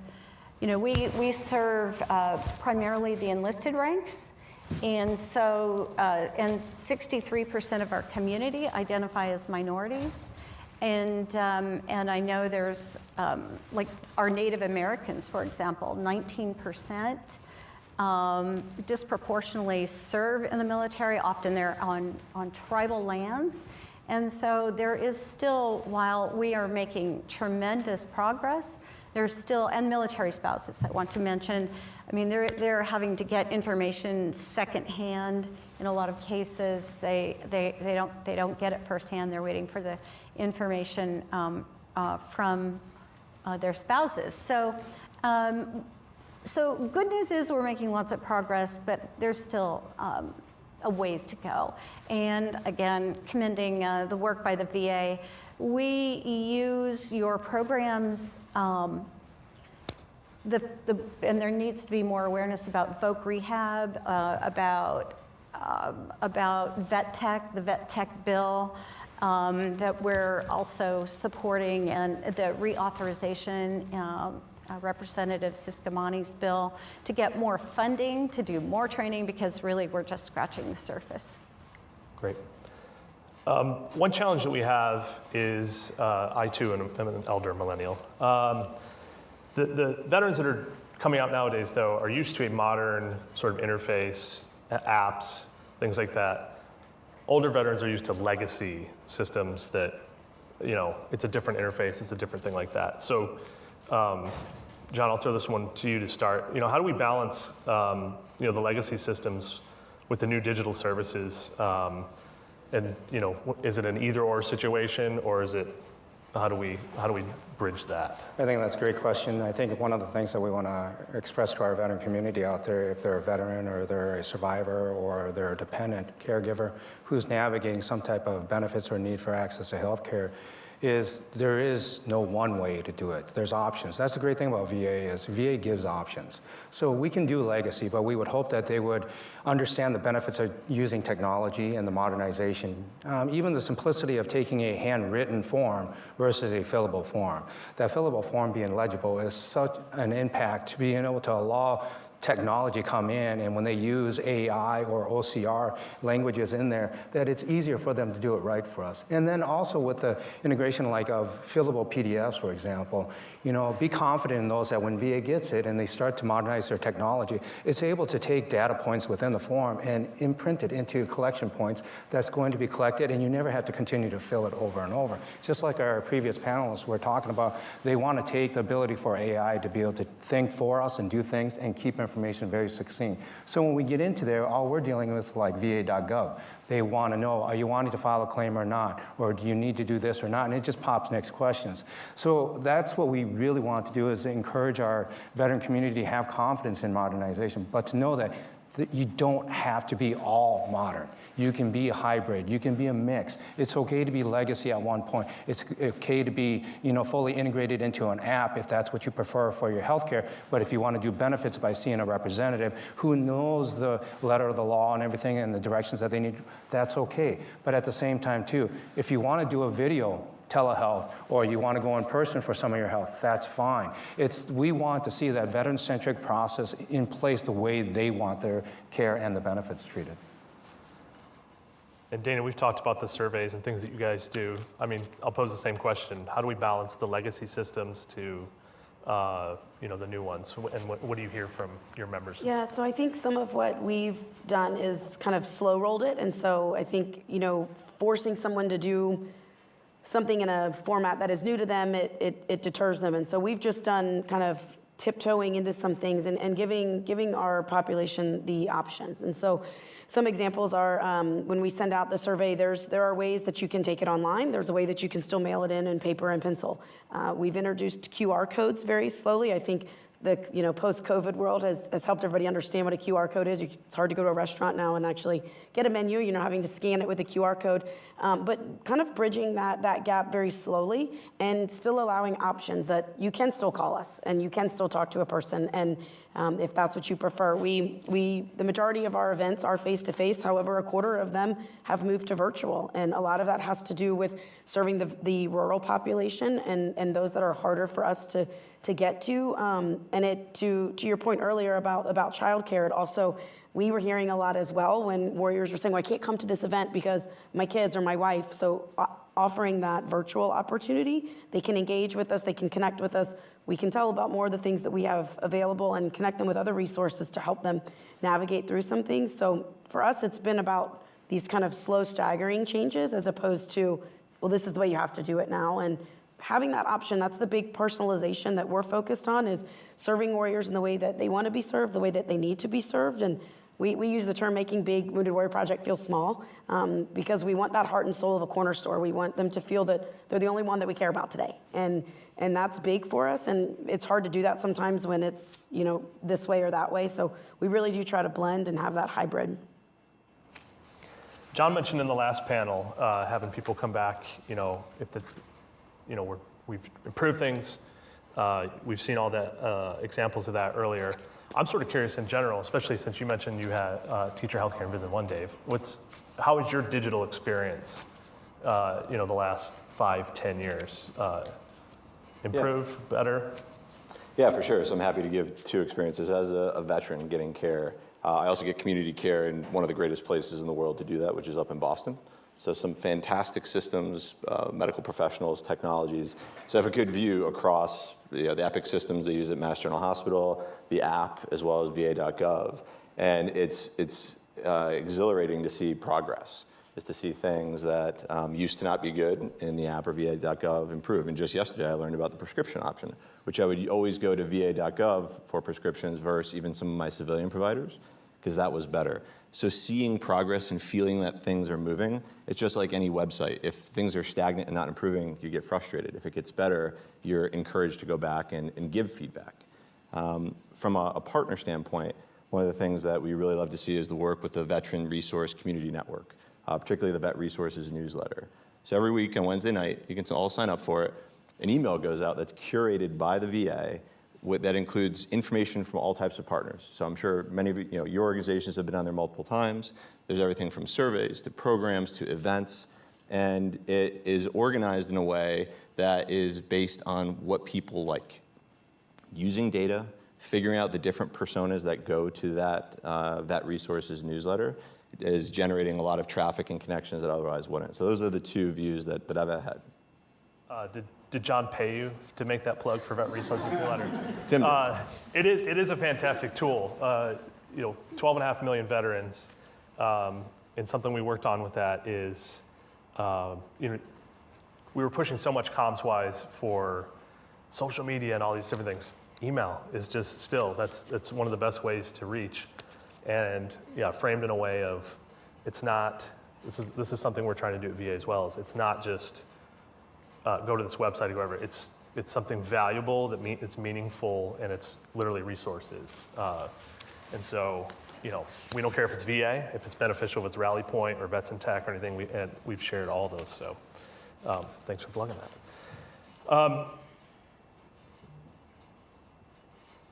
I'll pitch this back to you, Jared. So the digital experience with VA in the last few years, you mentioned, you were talking about GI Bill and you had some thoughts on maybe some ways we could improve, or what are we doing well, what can we do better at? Yeah, I would say that over the past 5 years, it's been really revolutionary. I mean, and that I don't use that lightly. I've been doing this work for almost 15 years, and it's remarkable to see the transformation that VA has gone through. I would even say, even today, from the secretary to all the key leadership that's here, the amount of times the words GI Bill came out of the mouths of senior leaders at VA today, and does, is remarkable. It used to be a very buried in the grand lexicon of VA. It's not a secret, there were so many other things to be focused on that just even that highlight that happens in day-to-day conversation among senior leaders is remarkable. And from the digital experience side of things, I mean, we are talking about processes at VA relative to, I'll only focus on GI Bill, not even just all VA education benefits, but just GI Bill, that were still paper 5 years ago, like literal paper. To see those changes is remarkable, alongside of things like a digital app are really pretty cool. One of the things I'd say is an area for improvement is when we look at things like the GI Bill comparison tool, making simple updates to the whole of VA relative to access on campus. Things like we're here with a lot of leaders from VHA looking at like the VA Vital program, which is a VHA program literally done on college campuses to increase access to VA medical facilities for student veterans, their families and survivors. That is something that is not really integrated into the GI Bill comparison tool because it's over on the VBA side of things that is running it. So just simple things like that. But then also too, just as a unique experience, I think one of the most legacy processes for VA that is still done by and large on paper, although some in VA might challenge that it's not, is VA work study. These are individuals that are currently using their GI Bill who are doing a VA work study, much like work study for the Department of Education, but VA work study on campuses that they're still filling out their timesheets on paper. And yes, it's digitally scanned and then emailed to VA, but this is an area of day-to-day improvement in the lives of veterans that I think is still an area for improvement. But that's not to detract from the huge advances that I've seen over the past 15 years and really in the past 5 years. You talked about a lot of how DAV uses on the inside, a lot of the technical things, John. What has that improved over years? Is it what are some areas that we can work on? What has been good, or what's where are we going there? As a veteran and as someone who's been with the DAV for 20 years, it's quite interesting where we started and where we're at in my career, where I was doing carbon copy paperwork, dial-up, and we had a server in the office. I'll tell you, VA has come a long ways. They really have. They have, and the other speakers have talked about it. VA has a big challenge, and the biggest challenge is to stay modern. And with a population that deserves and needs the best, right? And I believe, like, I get my quality health care. I get all of my health care at the VA, and I'm grateful for the quality of care that I get. The benefits experience that I went through, I will tell you, with my advocates, with DAV being my advocate, without me even knowing initially in my earlier years after I left the Army, I had no idea they were advocating for me. But VA, with their modernization from what I've seen in my career to where we are, they are leaps and bounds. They are always looking for great things. And here's a prime example. When VBMS came out, the digital database to hold all of the veterans' records, that was a challenge to watch VA scan it all. But they accomplished it. We had all the confidence in the world they'd do it because they had the right partners.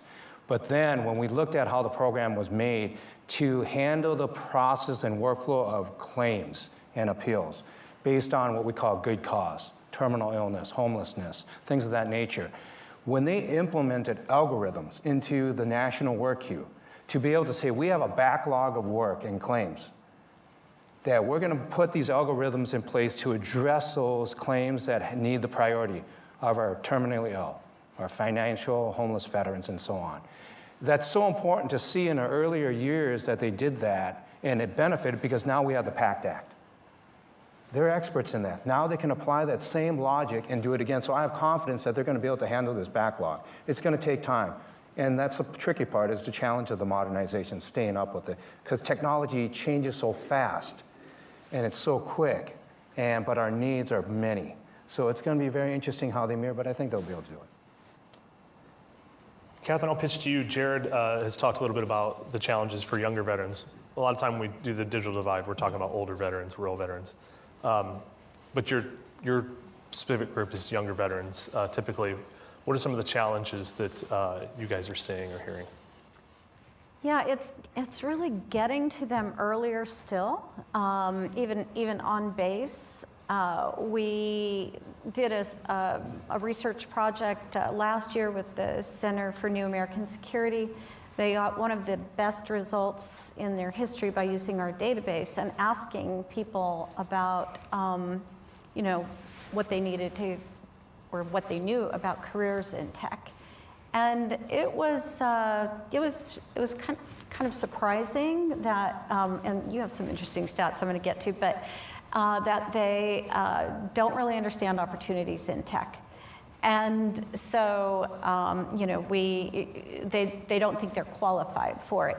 And 80% of the jobs in tech are professional roles in product and project management and sales and marketing, HR, finance. So, but of course, the technical skills are the highest in demand.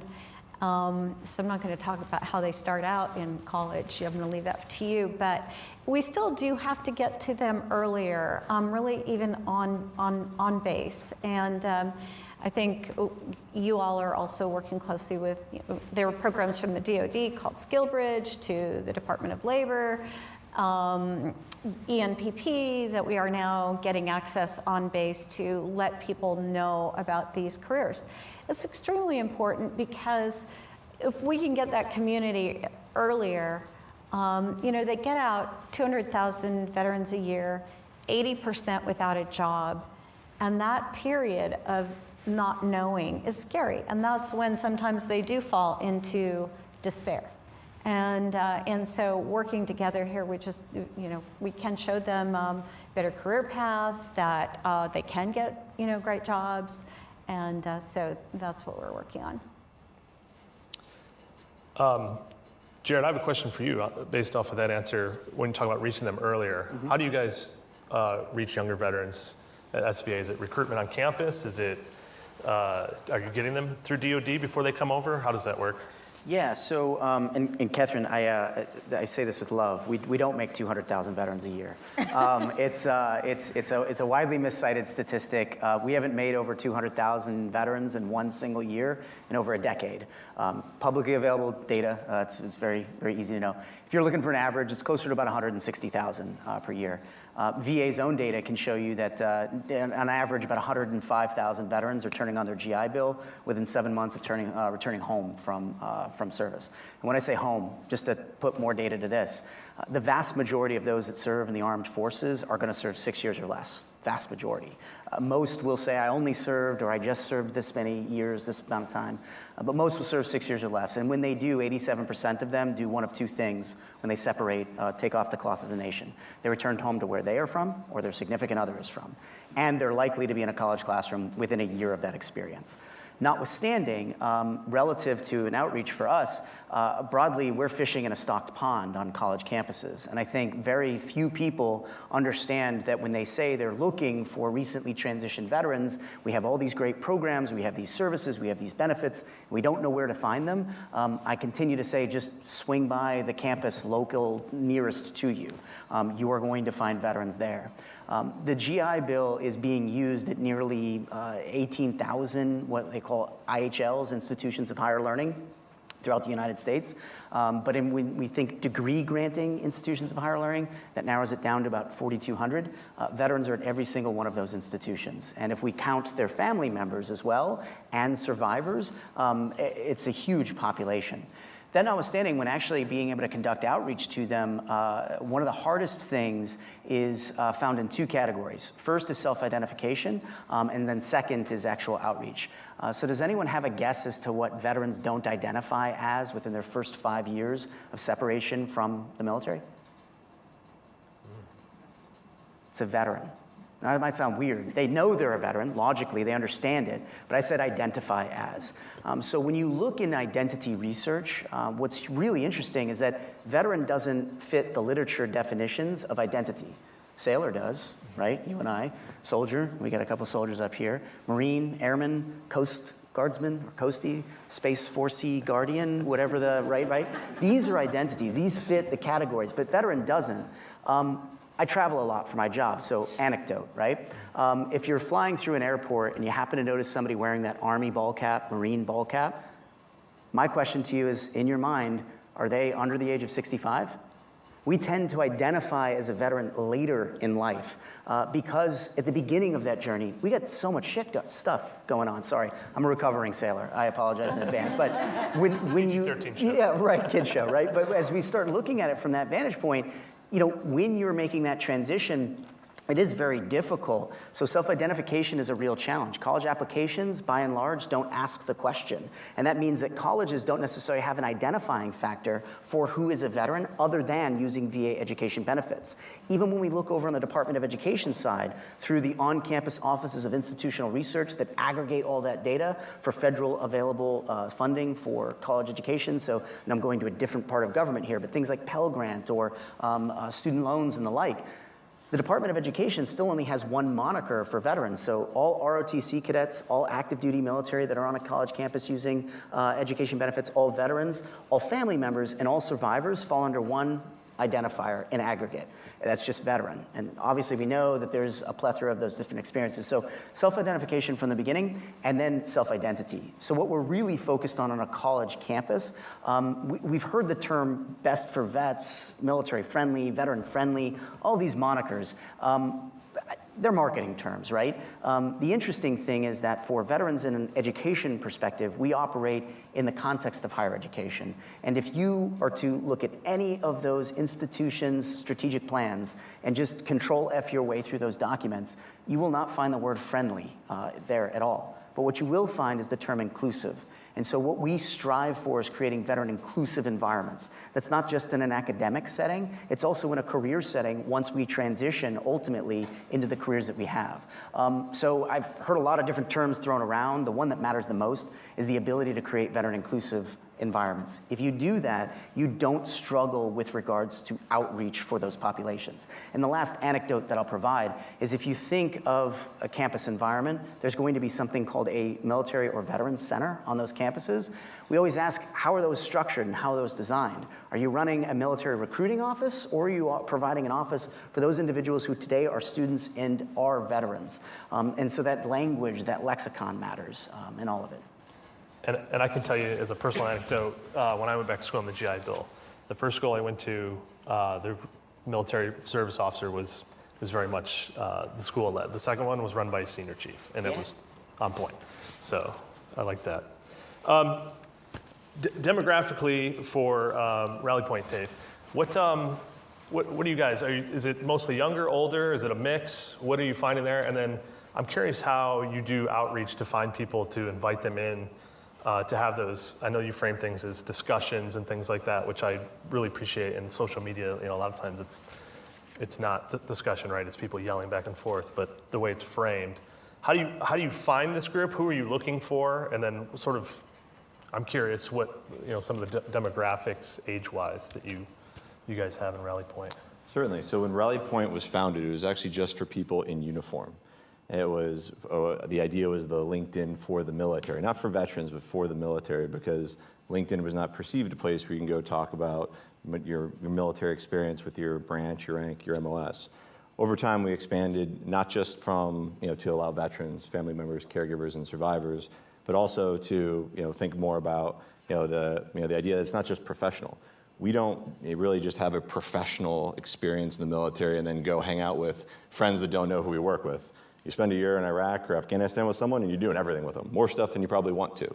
And your families also, especially if you're deployed overseas, and they're stationed overseas, they congeal as a unit. So professional, personal, social, it all blends together.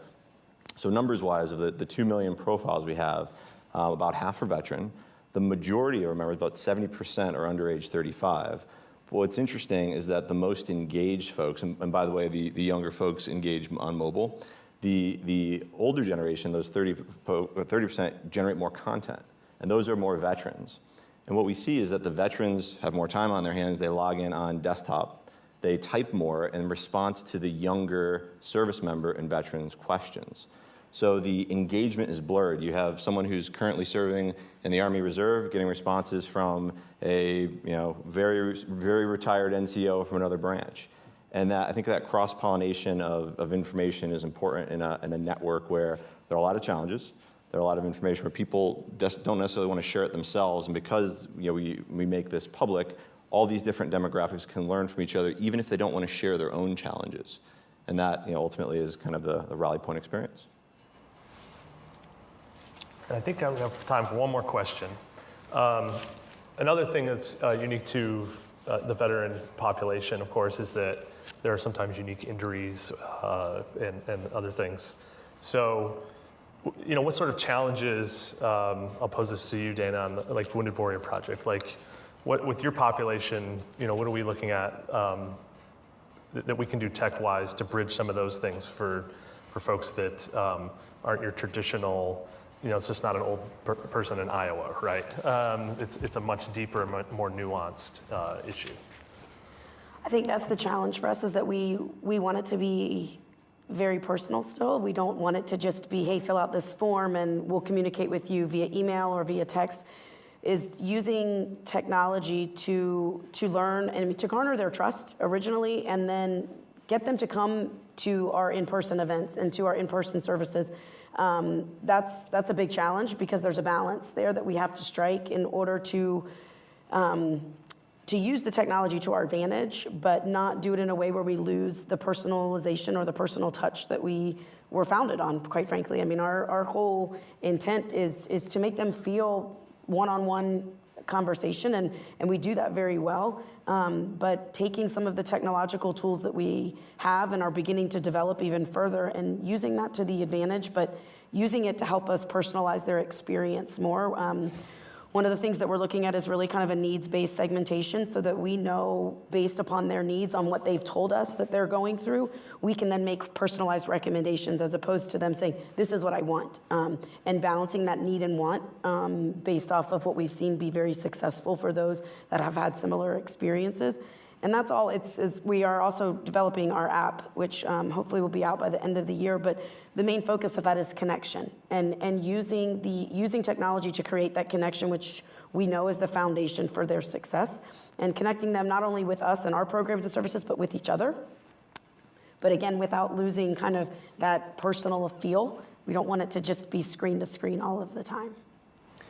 And John, unique population for you guys as well. And it sounds like you have a very personalized approach and the way you guys fill claims and all that. Are there specific digital tools or things that you guys use or approaches to help bridge some of the digital divide there? I think, one of the things that DV does is that we like that human interaction, and our veteran population like that. They want to be able to see our face. They want to be able to hear our voice and put them both together, and it builds that trust.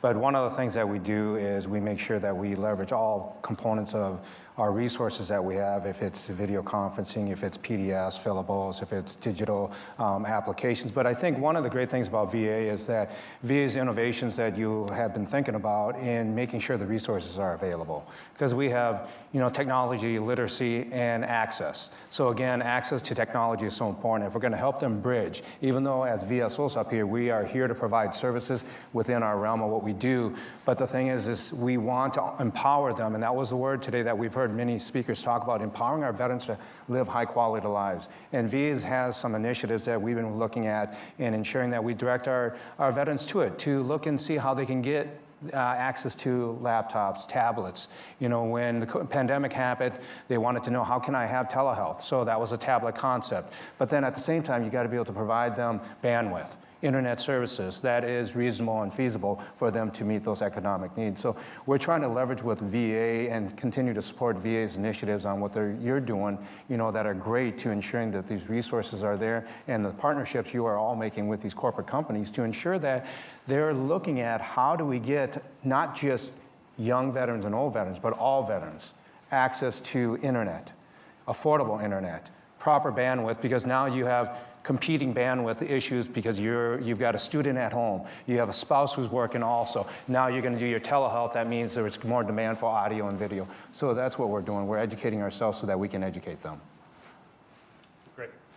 So before we came up here, the team had told me that we had, and I didn't want to make you guys nervous, but there were over 20,000 people that had tuned in and were watching the event and everything. So if you had, made me a little nervous. So for veterans, caregivers watching at home, anything like that, I'm just going to do a quick fire. Where can they find Rally Point? Where's the best point of resource for them? Or where do you want to direct people? Rallypoint.com. Easy, rallypoint.com. Dana? Sure, for Wounded Warrior Project, it's woundedwarriorproject.org. DAV.org. Catherine? Vetsintech.co, and please sign up to the mailing list.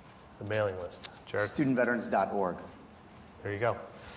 Okay, that's all the time that we have for the panel and for the event. I got a few thank yous to do before we close the broadcast, and then we'll let everybody, cut everybody loose to go enjoy the tech.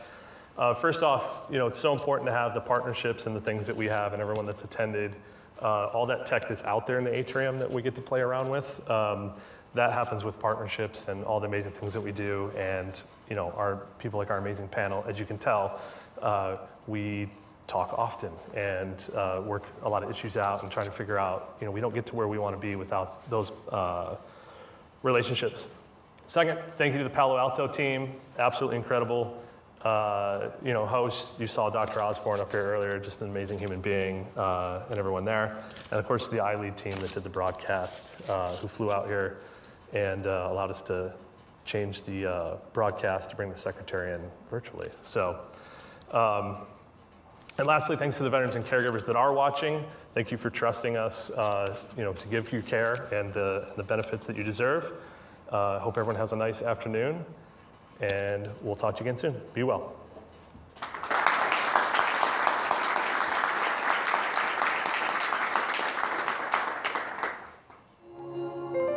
Clear.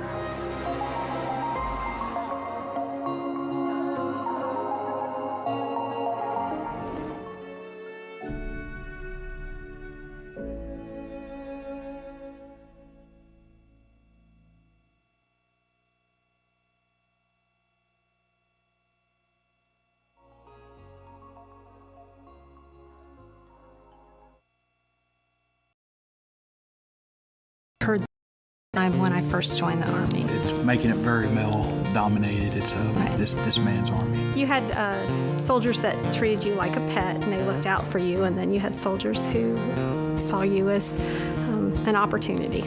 I had the experience where I was assaulted by a senior officer, and then he got promoted. Yeah.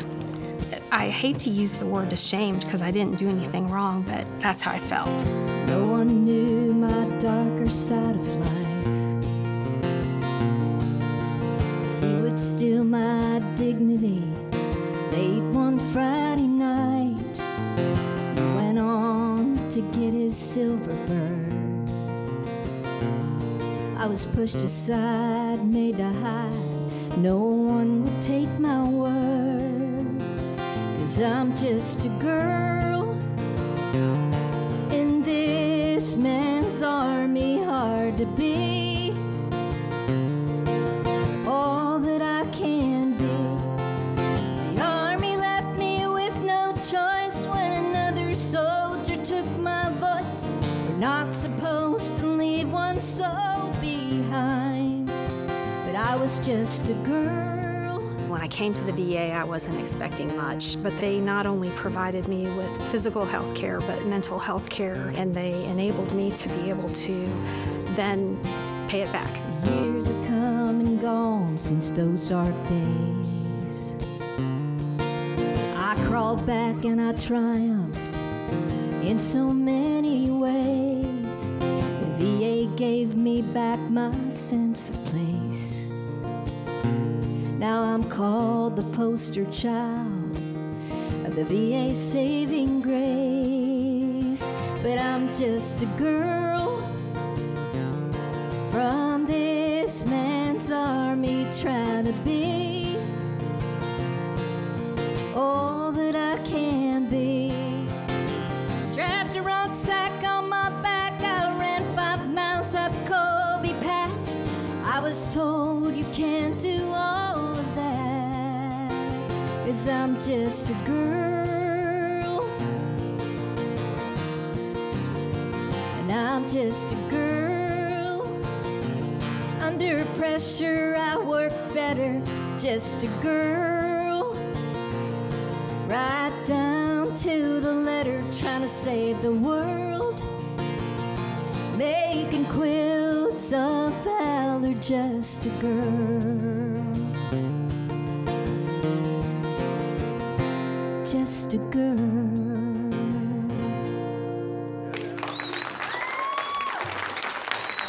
Isn't she amazing? She's amazing.